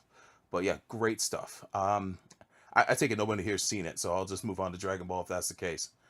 I never finished it, but I saw. I never finished it either. 1.5 seasons. Yeah, and I've always wanted to get back to it, but just have not. Yeah, there's so much good stuff on television. I can't blame you. It would go away sometimes for 2 years and then come back, so you'd fall out of rhythm with the show too. So it's kind of what I kind of want to do is, and this will take time, is to like do a grand watch of Better Call Saul, rewatch Breaking Bad, and then watch, because I never saw it at all, El Camino. Oh man, yeah, you should treat yourself, man. I think you'll really enjoy it. And yeah, it's they're all good watches. Prime television for certain. As for Dragon Ball Super, I'll be quick. Dragon Ball Super took me a while to get into, but when I started watching it, I couldn't stop. My favorite thing about Super is that it is so relatable if you're in your 40s. They address a lot of getting old. And aging and maturing and how that has to deal with life. I think that Vegeta is really one of the shining stars of this series, but Piccolo as well. There's a particular scene in this show where Piccolo and Goku are both watching Pan, and Pan's still a baby in this. Pan, for those that don't know, is Gohan's daughter. They're stuck watching her, and Goku has not changed throughout most of his life. Sometimes he's matured a little bit, but Piccolo gives him a dressing down on how immature he is, and it's amazing to me how Piccolo has become kind of domesticated in a sense. But they bring up conversations in the show all the time about intimacy with their wives and relationship shit that I did not expect would get brought up in this show. But my last favorite thing about Super is the final arc with the major tournament between the dimensions.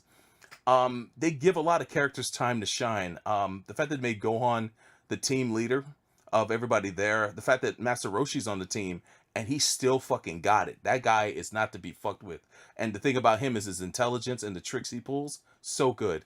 But the way that whole tournament plays out and ends is one of the best Dragon Ball moments of all time. If you haven't watched Super all the way through, do yourself a favor and do it. It's a fantastic show. But yeah, that's it for the two of those. All right. Anybody else want to speak on Dragon Ball Super? No. The last show that I Gohan more attention, and I enjoyed it. Yeah, there you go. All right. The last show that I want to mention in depth is Sense8. This is a Netflix series created by the interesting pair up of J. Michael Straczynski and the Wachowskis. Oh, yeah. Yeah. And it's a show about an international cast of 8 people spread all over the world who are all connected in kind of like a new type way by Daryl Hannah. And they're basically like a pod of people called Sense8s. And there's also 8 of them, hence the sort of like pun of the title. And they all experience each other's lives very closely. And they're being hunted by a shadowy organization. And it's a really good, really compelling show. Unfortunately, it was canceled after season 2. They had a 5-year plan that they wanted to do. That's not the first time that's happened to Straczynski. But he was able to convince Netflix to give them a movie to wrap things up. And the movie does a really good job of wrapping things up as well as it can. It's a very well-made show. If you like the Wachowskis, if you like Straczynski's work, there's no reason to not watch this, and it's a great cast too, and it's a very expensive show because it was filmed all over the world. And as you watch the show, you'll see each cast member in a different part of the world is also mentally in the same space where all the other people are all over the world. So this was a very logistically complicated show to film and edit, and that probably contributed to its downfall. Yeah, I actually watched this show as well. Varnis, a longtime supporter of the show, and friend of Shinjuku Station, he actually came up to stay in the United States at the time this show started, and we watched it. We ran through the first season together, and then I watched season 2, but I have not watched the movie to wrap things up, man. But I thought it was an intriguing premise, and I like the disparate storylines, happening all around the world, basically, and how they all coalesce together towards the end. It's a fascinating watch. I appreciated the effort, and I'm sorry it got cut off before they were able to play it all the way out. Now I'll close off this section by giving just some quick shout outs to various anime. We had this year Fafnir Exodus. We had Knights of Sidonia, which we talked about on this podcast a very long time ago. Mm-hmm. We had the OVA series Ghost in the Shell Arise, which was followed by Ghost in the Shell, the new movie. Yep. I enjoyed them, but they didn't quite catch me the same way that Standalone Complex did. If anybody wants to say anything about that Ghost in the Shell before we move on. Yeah, I'd agree with you on that. I've never got to see it, so I've not much to say. Okay. So next up, we are finally in the video games category. Woo-hoo. So the first two are two games that Pedro and I both wanted to talk about. The first being The Witcher 3 Wild Hunt, and the second being Metal Gear Solid The Phantom Pain.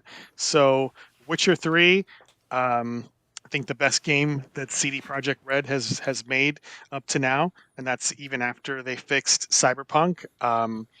It's just a beautiful game. It's so expansive. There's so much to do in this game, just in the base game, before you even get into Blood and Wine, which is like practically a full game in and of itself. A great end to Geralt's story, and just a very well-made open world action RPG. Nice. Yeah, I mean, I played through the first half of this game over a Christmas break, like after Blood and Wine had come out. I basically sequestered, like I took off the last 2 weeks of the year as I had a rough year at work, and turned into a mole person and just burned through. Like I don't think I've replicated the amount of just like great playing and lack of sleep and just destroying myself just because I was just so wrapped up in the world that this had built up. But I hadn't played any of the other Witcher games, and this game blew me away. I didn't have to know anything going into it. I felt like I had a good command of whatever story that they were telling. I thought it had really good intrigue. I thought that had some really interesting characters that I really liked. I liked Geralt himself, and the combat was like that good combination of like deep, but also, I don't have to think too much with it.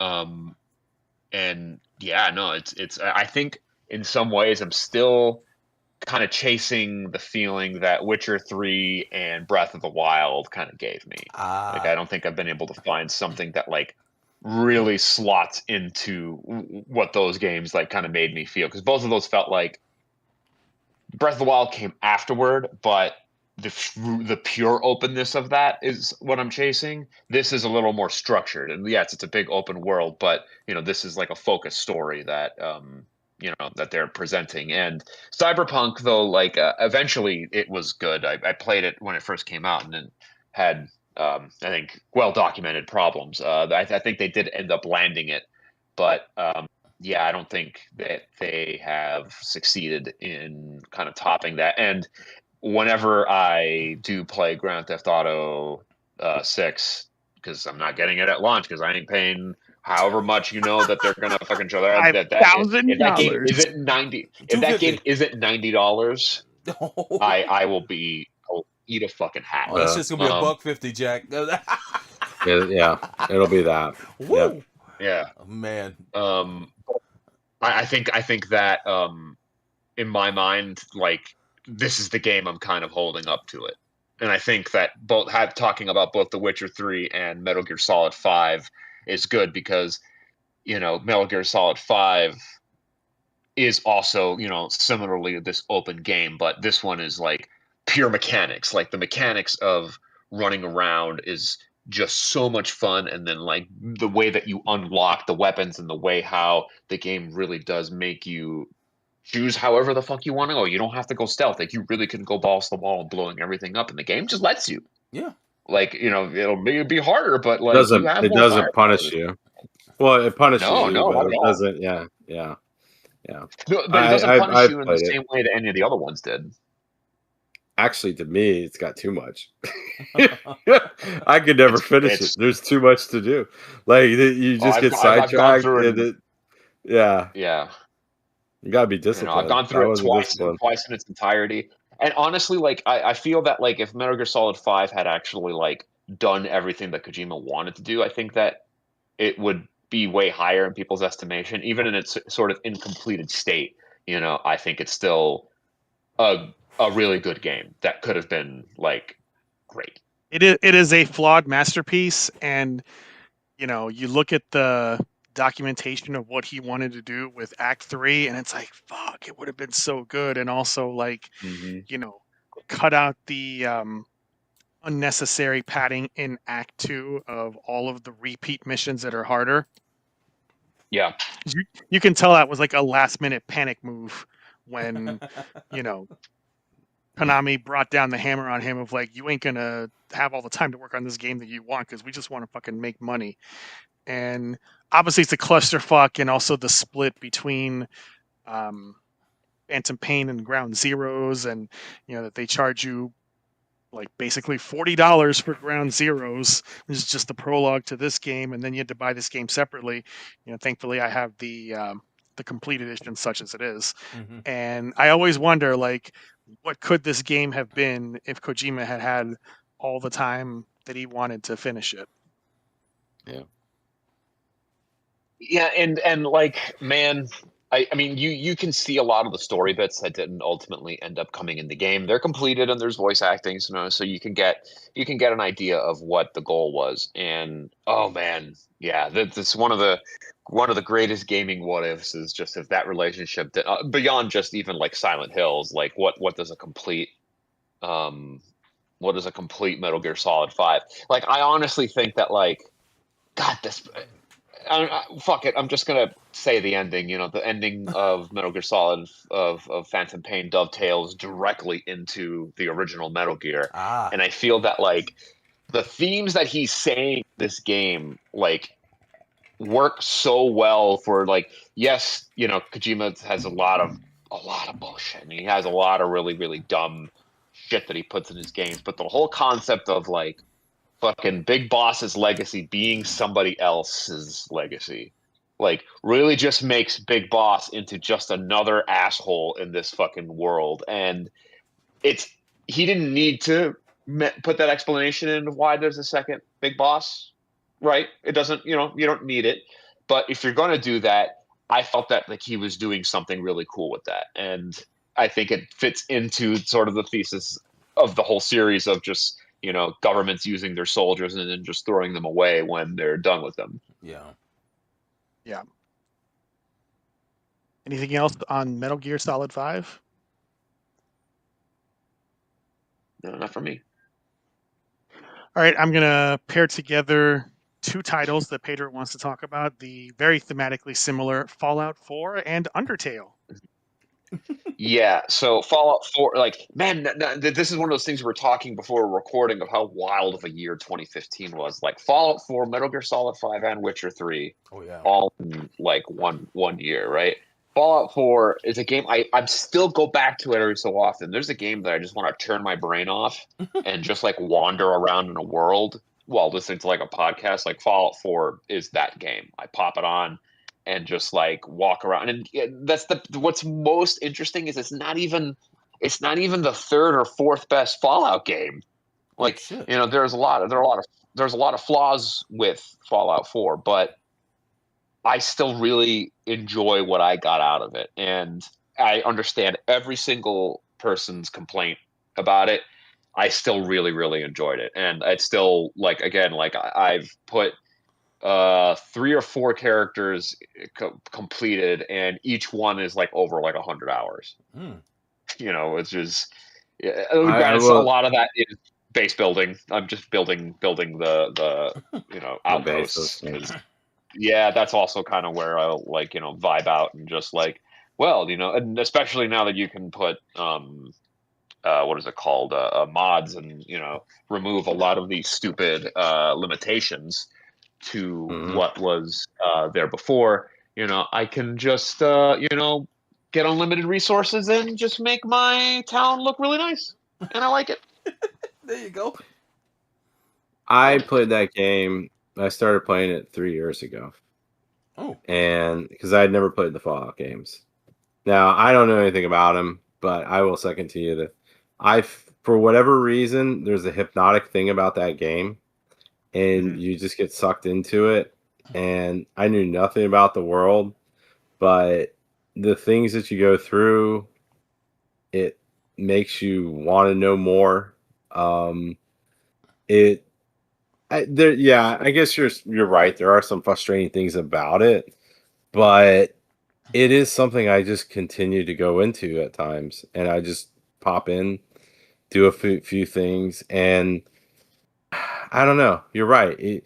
It's one of those ones where you don't have to do too much thinking. You can do. I mean, the combat.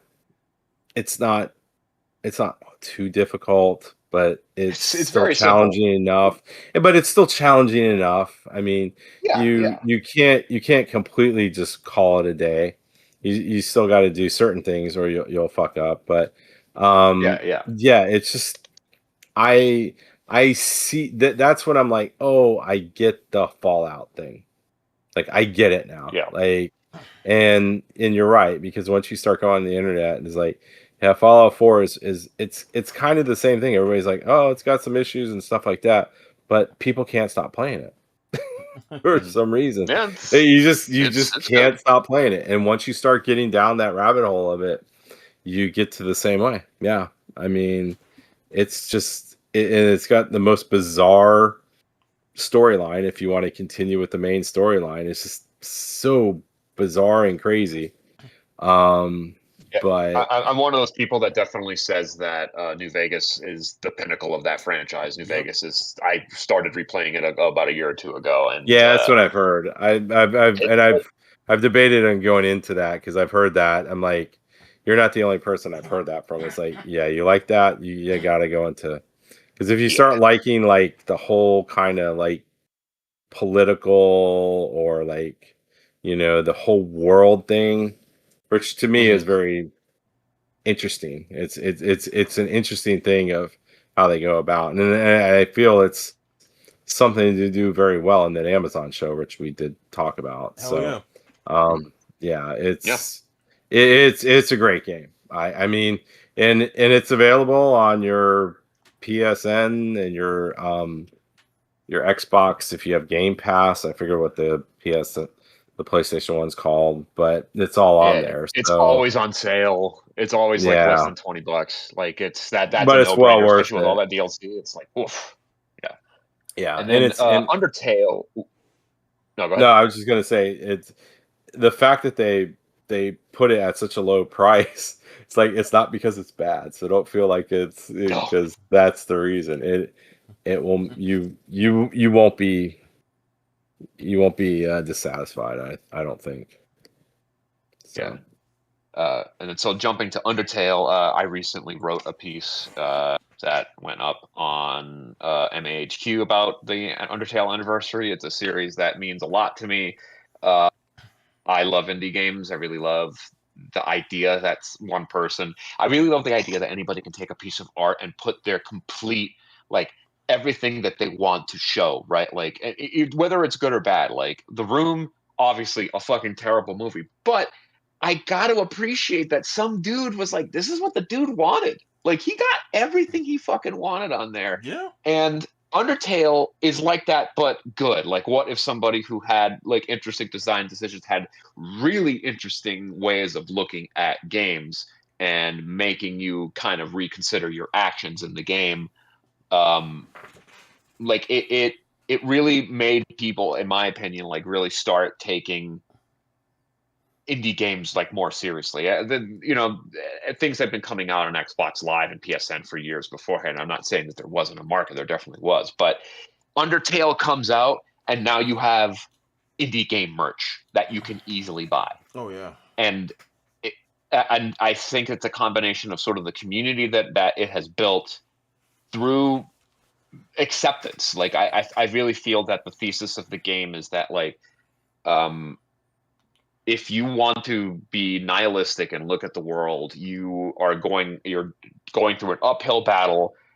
But if you want to make your life better, like you work with people and you work things out instead of mindlessly lashing out. And I think that game presents that in a way that not a lot of other games were. And I got to hand it to Toby Fox for doing that. And so far, the sequel sort of side story Deltarune has been like really good. It's obviously, he played that trick the first time around, so I haven't noticed him kind of doing anything kind of similar with Deltarune, but it's still very incredibly charming. And I think it's just charm. It's just a very charming RPG.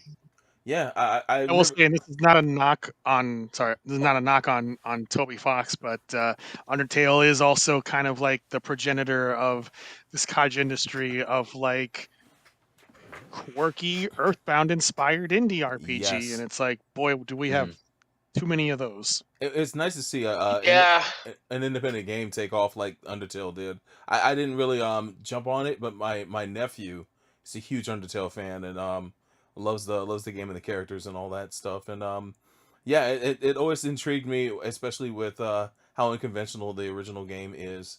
Props to them for their success, man. If anything, you want to see more originality like that take off. Yeah. That's it. All right. I could talk about this game for hours, but I won't. No doubt. We're not gonna. I wanted to read go read the piece I wrote if you want. Go read it. Right on. I want to quickly mention Batman: Arkham Knight, and this is the weakest of Rocksteady's Arkham trilogy in every respect. It's not a bad game, but it's not a great game either. And coming after Asylum and City, it's just really a step down. Gameplay is not as good. Nope. Story is very lackluster, and I really hate that fucking car. Yeah, that car's annoying. I hate the tank shit is the worst. The basically gaslighting campaign that Rocksteady did of like, we created a totally new character to be the villain of this game, and the Arkham Knight is totally not Red Hood. Liars. It's an absolutely original creation. Do not steal. Liars. And then you play the game, and it's like, it's fucking Red Hood. Like, Jason as fuck. It's unbelievable. And then just this weird ass ending of like, Bruce blowing up the mansion and just. I don't know what they were thinking, man. Like, City took the very confined, claustrophobic Asylum and took it to an open world level and did it beautifully, I think. And then they just totally dropped the ball with Night. Damn, I didn't realize it was that bad. Their ambition really got way too big. It's not bad. It's not bad, but again, it's like it's not compared good. to the other games. It's bad. Mediocre game. Damn. I hate the tank shit. The freaking tank crap with this in the car. Oh, the controls are so broken and they're so annoying, and it'll make you just want to throw your controller. Like, that? No, it's just no. It sucks. Yeah, it sucks complete ass. Man. And you know it from the first, because the first time the tanks show up, it's like, you got to do this, and I think you have to like disable like 3 of them, and it's a motherfucker. And then every so often it starts to get bigger, and then it's just it's not a good game. Damn. All right. It's not, compared to the other ones. It should be shot. Ooh, shit. Yeah, should be shot. Yeah. I've tried 4 times to play this game, and I get about 5 hours in and then just nope out. Ooh. Yeah, so much. Like, oh look, it's Red Hood, big surprise, and then Yeah. It's so obvious. Whatever. And yeah. And even the stuff where where Bruce is hallucinating and sees the Joker, it just isn't really compelling. It's just like, oh, this is just there to, it's like, oh, cool, whatever. I'll let Arkham die. No, Arkham City is the end of the series. It's fine. Joker dies or whatever. It's done. There you go. That's it. Nothing else happened after that. Certainly not anything with Suicide Squad. No. So next up, we have a trilogy of Nintendo games, starting with Solbro, who wants to talk about Splatoon. I'll make this fast. Splatoon, when it premiered on the Wii U, Wii U was really a cottage system, man. I know it was a failure, but I had a lot of good times on that system, and the first Splatoon was fantastic, save for the netcode. The netcode was trash, but other than that, it was a neat way to play paintball. And a very innovative game at that. I didn't like the fact that you did have to use the Wii U control with the screen on it in order to play it. That's what I love about Splatoons 2 and 3, where you just can use the Pro Controller instead. So props to them for advancing that. But that's all I really have to say about Splatoon. I did not hop onto these until 3, but it's a lot of fun because you're a squid now, and then you're a kid now. Yes. I was wondering if you were going to say that. I had to. Who knew? Yes.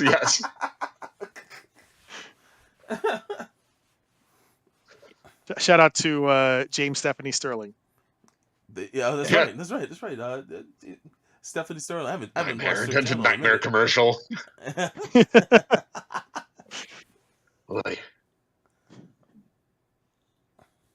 Anybody else have anything to say about Splatoon, the OG? No, I'm solid. Nope.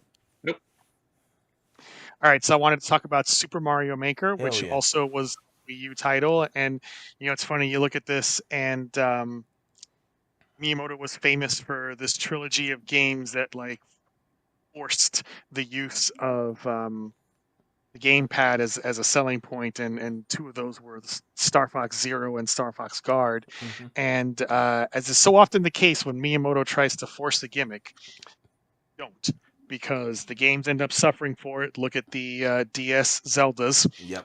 And Mario Maker, on the other hand, is one of the best use cases for the Wii U, because this is a game where you design and play Mario levels using different aesthetics from OG Mario, Mario 3, Mario World, and New Super Mario. And it's based on Nintendo's internal Mario level development tools. They just turned it into a game and put it out there. And it was brilliant because you could make your own levels. You could share them online. You could play other people's levels. And there was this whole community of people, which obviously still exists with Mario Maker 2 on the Switch, of people building and sharing levels all over the world. And it's so much fun. You can make them crazy. You can go Kaizo style and have, absolute sadistic levels. You can have fun levels. One of my first levels, I did a 1-to-1 remake of the intro level of Mario Land 2, just as an exercise. That required me having my 3DS with Mario Land 2 from Virtual Console loaded and playing it screen by screen and then rebuilding it in Mario Maker. But it was just so much fun. There also were a bunch of Nintendo-made levels. So this basically was a full 2D Mario game with this creative aspect. And it was, again, one of the best selling points for the Wii U gamepad. And it just proves that, when you implement it naturally rather than force it, the end product ends up being better. Works. 1,000%. I love this game so much that I bought part 2 on the Switch. And when I was a kid, I used to get graph paper and make stages, just draw them up for that and Mega Man. I used to do that all the time. So to finally get your hands on a game where you actually can do it for real is one of the greatest experiences I've ever had. I made stupid stages, and I tried to make some really in-depth ones, but I'd always run out of space and have to pare it back. But it's a fantastic game, man. Part 2 is even better. There's a lot more options and tools that you get on that one, but Mario Maker is a great experience, man. The fact that you could use a Joy-Con as a mouse now, is like they have to make another one. Yeah, Like at this point, you have the fucking control set. Like now you can do crazy PC shit. Yeah. Like, come on. That's awesome. And even if it's just a port of 2, just make a Switch 2. Just be like, okay, enhance for Switch 2. Just do that, and then I think you'll be able to, get people to come back to it. That's a solid idea. Probably. Next up, Pedro wanted to talk about the 3 versions of Waifu Emblem Fates, and then we'll also stick with him to talk about Life is Strange. So take it away. Yeah, man. So like, I got into Fire Emblem in the 3DS days. So like, I hadn't really touched it beforehand outside of Smash. I loved the first Fire Emblem on 3DS. Can't remember. Awakening. Awakening. Yeah, Awakening. I put quite a few hours into. So I was really excited. Like, oh, here's the sequel, and then they split it into 3 campaigns. The idea, kind of Pokemoning it. All 3 functionally are the same. You're just covering Birthright and Conquest are one side, and the other side, and Revelation is, a combined story with the 2 of them. But each one functions differently. It's sort of like the last one is a true end. My big problem was that data didn't transfer from game to game, right? I got the special edition, which had all 3 on one cart, which I should have kept that and not traded it in, because it's apparently a fuck ton of money now, and I could definitely use that to sell right now. But each one was something like 40 hours or something like that. And then the last one was shorter, because at that point, I had gone through the entirety of Birthright and Conquest. So I wasn't doing the exact same maps, but the variation was very little, and these are the same characters across all 3 playthroughs. So, honestly, if you can get a hold of this, just go through the Methods network, go method your way, and just play Revelation, and get both. Just do it that way. That way, you have access to all of the waifus. You only have access to half the waifus in each one. Man, hoist the flag. Yeah. Did any of you guys get into the 3DS Fire Emblems? Not. I played Awakening and beat it. All right, and I played a little bit of this one, but have not finished it. The only Fire Emblem I own is the Dynasty Warriors one, which was a lot of fun. But I've been meaning to get into the game series. I just haven't taken the time. Yeah, honestly, if you're gonna get into it, play the Awakening. Play the first one. That one is much better, much more singularly focused. This is just a little bit too much. If they had just done Revelation as the only game, I think I would have a much better opinion of it. Or if I had only picked one of the 3 to play instead of all 3. But yeah, they tried going the Pokemon route in this game, and it didn't work. Oh damn. Yeah. Mind you, I only bought 1 copy, and my 1 copy had all 3, so it's not like I went out and bought them. But I did. I went through all of it, and I got to say, not fucking worth it. Oh shit. But yeah, okay. 1, fine. 3, absolutely not. Right. And so then I'll move on to Life is Strange. This is if you remember on Chaos Theater where we did The Walking Dead, it's a very, very similar kind of thing, narrative adventure game, about an 18-year-old girl who discovers that she has the ability to reverse time. It's written by a bunch of French people, so it does sound awkward as hell. But this is what I was thinking. This is what I was saying about like a level of genuine, like there's a level of earnestness with this game that like I just can't make fun of, right? Like, yes, it's ridiculous, but these people are they're trying so hard. And honestly, like, especially by the time you get to like the 3rd and 4th episode, like I was completely bought into these characters and the world that they kind of built out, almost as kind of like it's set in like an arts academy, so it's almost like playing Rushmore. Yeah, which I thought was kind of fun. Very, very well voice acted. Like I really, really like these characters. Ashley Birch plays Chloe, one of the leads, and she fucking kills it. This plays around with like butterfly effect shit. There's tons of time travel shit, So I mean, if you like good adventure games, like I definitely would jump on Life is Strange. I just recently played the Don't Nod, the studio put out their own original version since Square Enix still owns the rights to Life is Strange, called Lost Records Rage and Bloom, and I fucking adore that game. It has very much, if Life is Strange this is even more earnest. But yeah, so I would go definitely play Life is Strange out of all of those.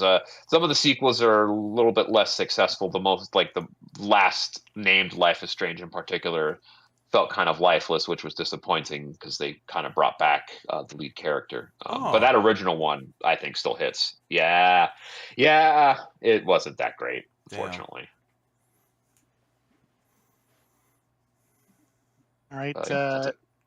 Next up, Sober wanted to talk about Transformers Devastation. Hell yeah! Oh man, this game is made by Platinum Games and the people who brought you Bayonetta and so many other great beat 'em ups. I fucking love this game. I know it's not the best Transformers beat 'em up. I hear that there's a trilogy prior to this that was fantastic. But I love this game, maybe because of the nostalgia for the most part and the cell shading presentation. Yeah, heart and soul, but this game is chock loaded with it. But it's got the cell shading to make it look like the animated series from the 1980s.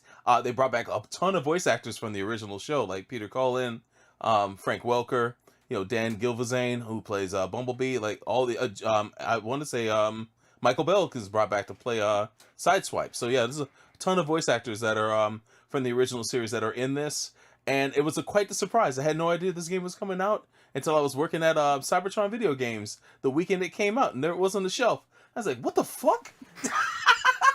This game looks amazing. So I definitely took one home and enjoyed it for what it was, man. Played a lot of it on stream too here on over on FightersReady for those who remember.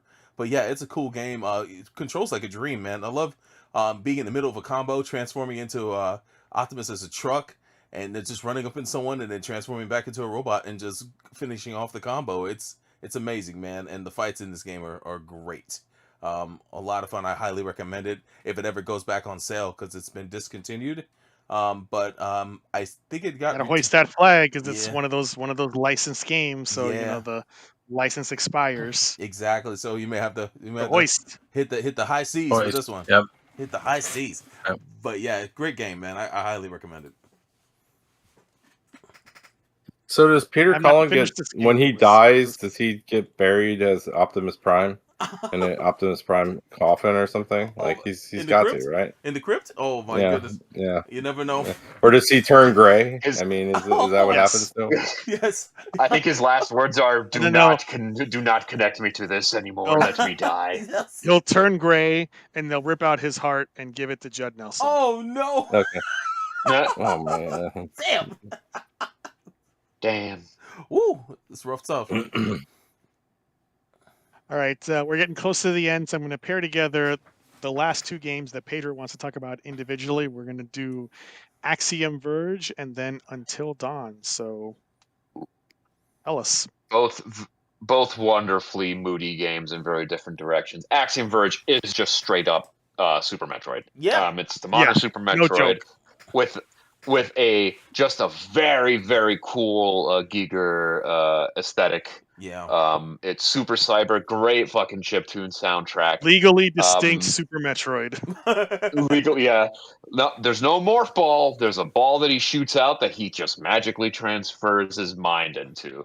It's really fucking good. If you like Metroids, like fucking grab this one and Axiom Verge 2. Axiom Verge 2 being kind of interesting because that one is actually more puzzle based, and then like you're more trying to figure out how to get from place to place instead of combat. There is combat, but it's not as focused on. Axiom Verge is very combat heavy. There's also a little bit of randomization about where you'll find items, so it's one that kind of rewards if you do like to go back into a game, you might find shit in different locations. It kind of ends up changing your loadouts and shit, so when you're fighting certain bosses, some of them will be a lot easier. I was a big fan of, there's like a short range shotgun one, which I just had a lot of fun just running up to shit and blasting them away. But yeah, definitely grab Axiom Verge if you like some Metroid. Right. You played this too, Chris, right? I've not finished it, but yes, I did play it. It's a lot of fun. Nice. Yeah. And Until Dawn is, once again, it's another narrative adventure game, but this time it's straight up feels like an early 2000s horror movie, or late 90s, early 2000s, right? Like it has like, especially at the time, like photorealistic depictions of these people, and it just feels like you're watching I Know What You Did Last Summer. Yep. But with some real fucked up monsters. And it's really spooky, really creepy. Does a really good job of like really putting their characters in peril, and they will fucking kill you if you don't pay attention. And there are some grody death scenes in here that even, you know, I'm not like big gore hound. You know, I do like good makeup effects, but let me tell you, man, some of that shit gets rough. Yeah, I mean, I played the shit out of it. I've gotten just about every variation of the ending. You know, you literally your whole cast could fucking die by the end of it. And you know, it's impressive when a game like goes whole hog into and being like, oh no, we will kill you, like if you fail this QTE. And I think they just recently remade it for the PS5. I haven't played that PS5 version, so I can't attest to quality, but at least that original PS4 version, I flew completely under my radar, and then I listened to the Giant Bombcast, and they were all like shocked. They're like, "This is actually like a lot of fun," and it just happened to go on sale for like $20, like right after they talked about it. So, gotta say that was definitely a great $20. Also, if you can play that with headphones on, it has a very good, very well mixed soundtrack, and yeah, real spooky stuff. So it really unnerved me at times. Nice. I know the live action movie just came out not long ago. I wonder if it. It was it's not good. I'm gonna just say right now, it is not good. I don't recommend most people watch it. It has very little to do with the game itself. But what it does have is it knows what it's doing. It knows what it wants to deliver. It gives you paper thin fucking characters that die horribly. The movie is more Groundhog's Day based than the game. The game is just a straightforward beginning to end story. There's time loops in the movie, but they do some fun stuff in the movie to play around with that. So I mean, if you're looking for something, you know, you've seen a bunch of horror movies, you want to put something on with, again, low level of investment, but you know, you might enjoy yourself a little bit. Yeah, you can put on Until Dawn. Just keep your expectations very low. Right on. Right on. All right. Next up, Pedro and Sober wanted to talk about General Hate's favorite game, Ultra Street Fighter 4. Hell yeah! Oh, man, this is a great send off for Street Fighter 4. First of all, came out I'd say maybe about half a year before Street Fighter 5 finally came out and disappointed a lot of people. That launch was awful, but before that, we got Ultra, and Ultra had a stat cast. Had all the characters from the previous releases, like Super Street Fighter 4 and whatnot, Arcade Edition, and then added a bunch of characters that were in Tekken versus Street Fighter, which wasn't the greatest game, but at least we got some of the holdovers from that game that were Street Fighter related into this. I would say that the game isn't all that greatly balanced, because I will say that Elena is a fucking nightmare, and so is Yoon, but Yoon's a nightmare in any fucking game he's in. So that's more so character design. But still, to have such I would say the Elena is just because of the healing. Like if she's not healing, like you know, she has good mix up and everything, but like the healing is what kind of like really unbalances her. Fuck, it really does. It makes her almost broken. But she was definitely abused during tournaments.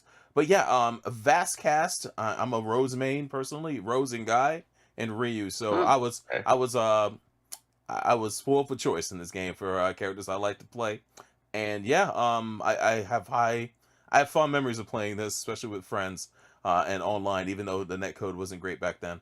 But yeah, Ultra Street Fighter 4, solid stuff, man.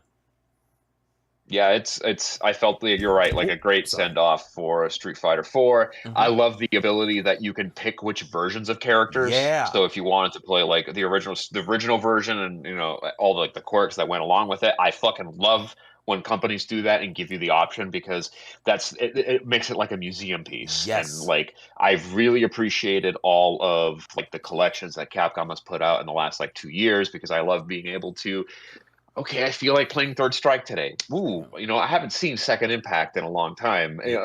And this at least gives you the ability to be like, okay, we can only do Street Fighter for OG, not arcade or any of the other updates, but still have it in the same client.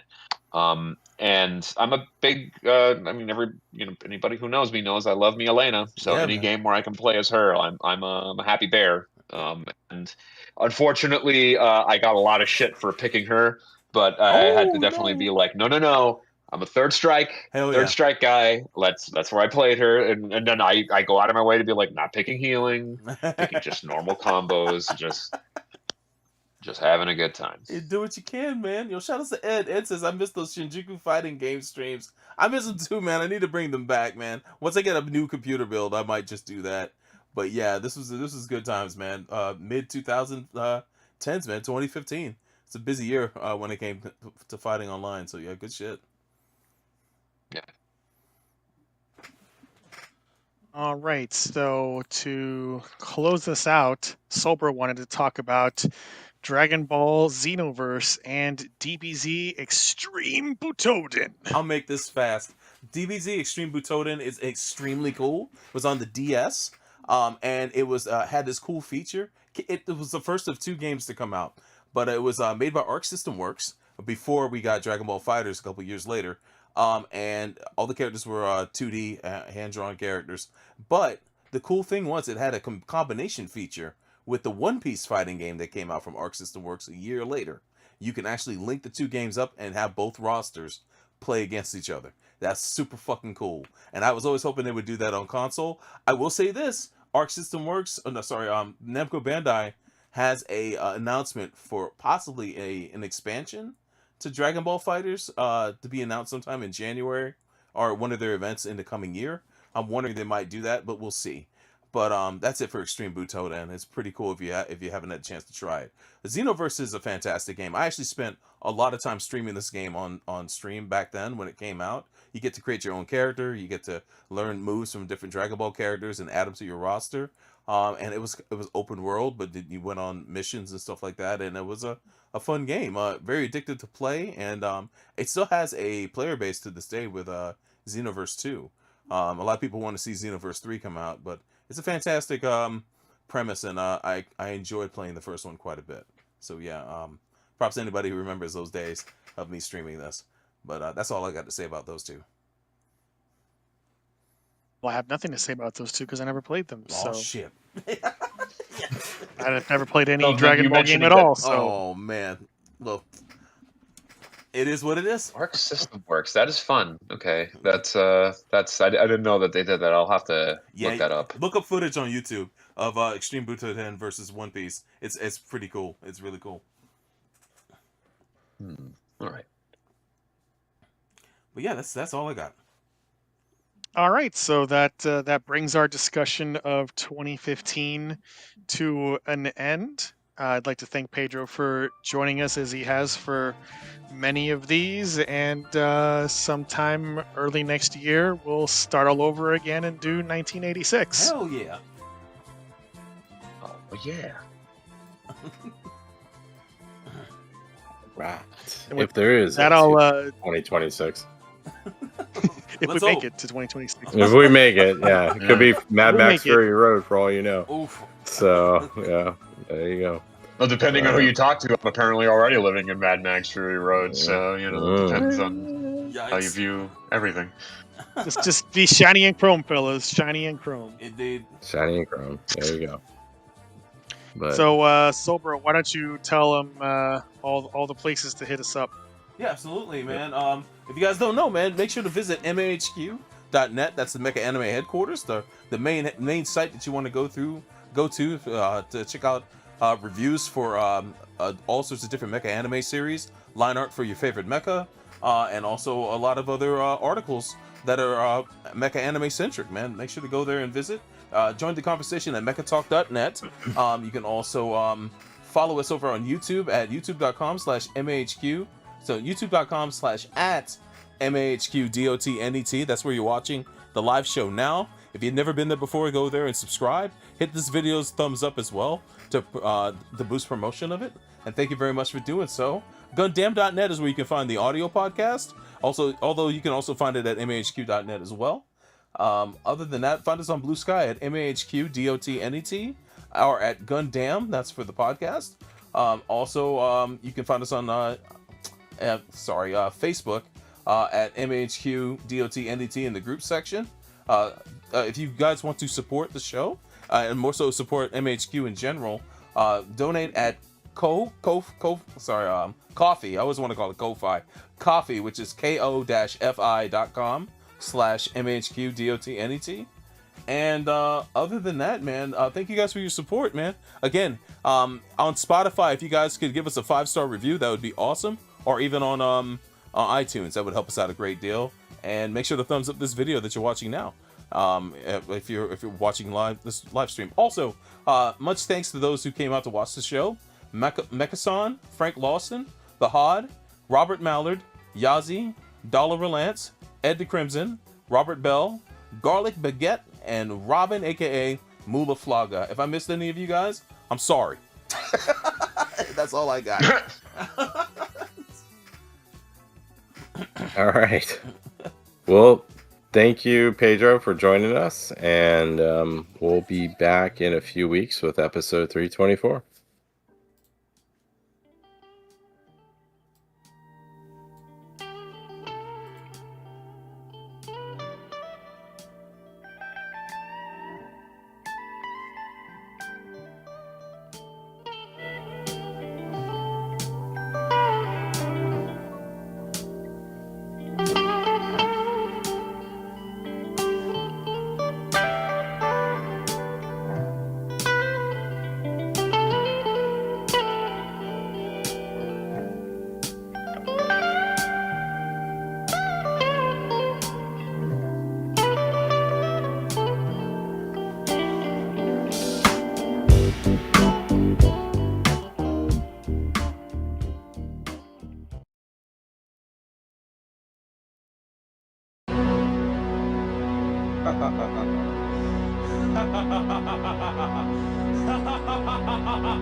From Arab American viewer, Suck Madik. I trust I'm pronouncing that correctly. You've made your parents proud. Your father, Lika Madik, and your mother, who still goes by her maiden name, Munch Makuchi.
Who are you?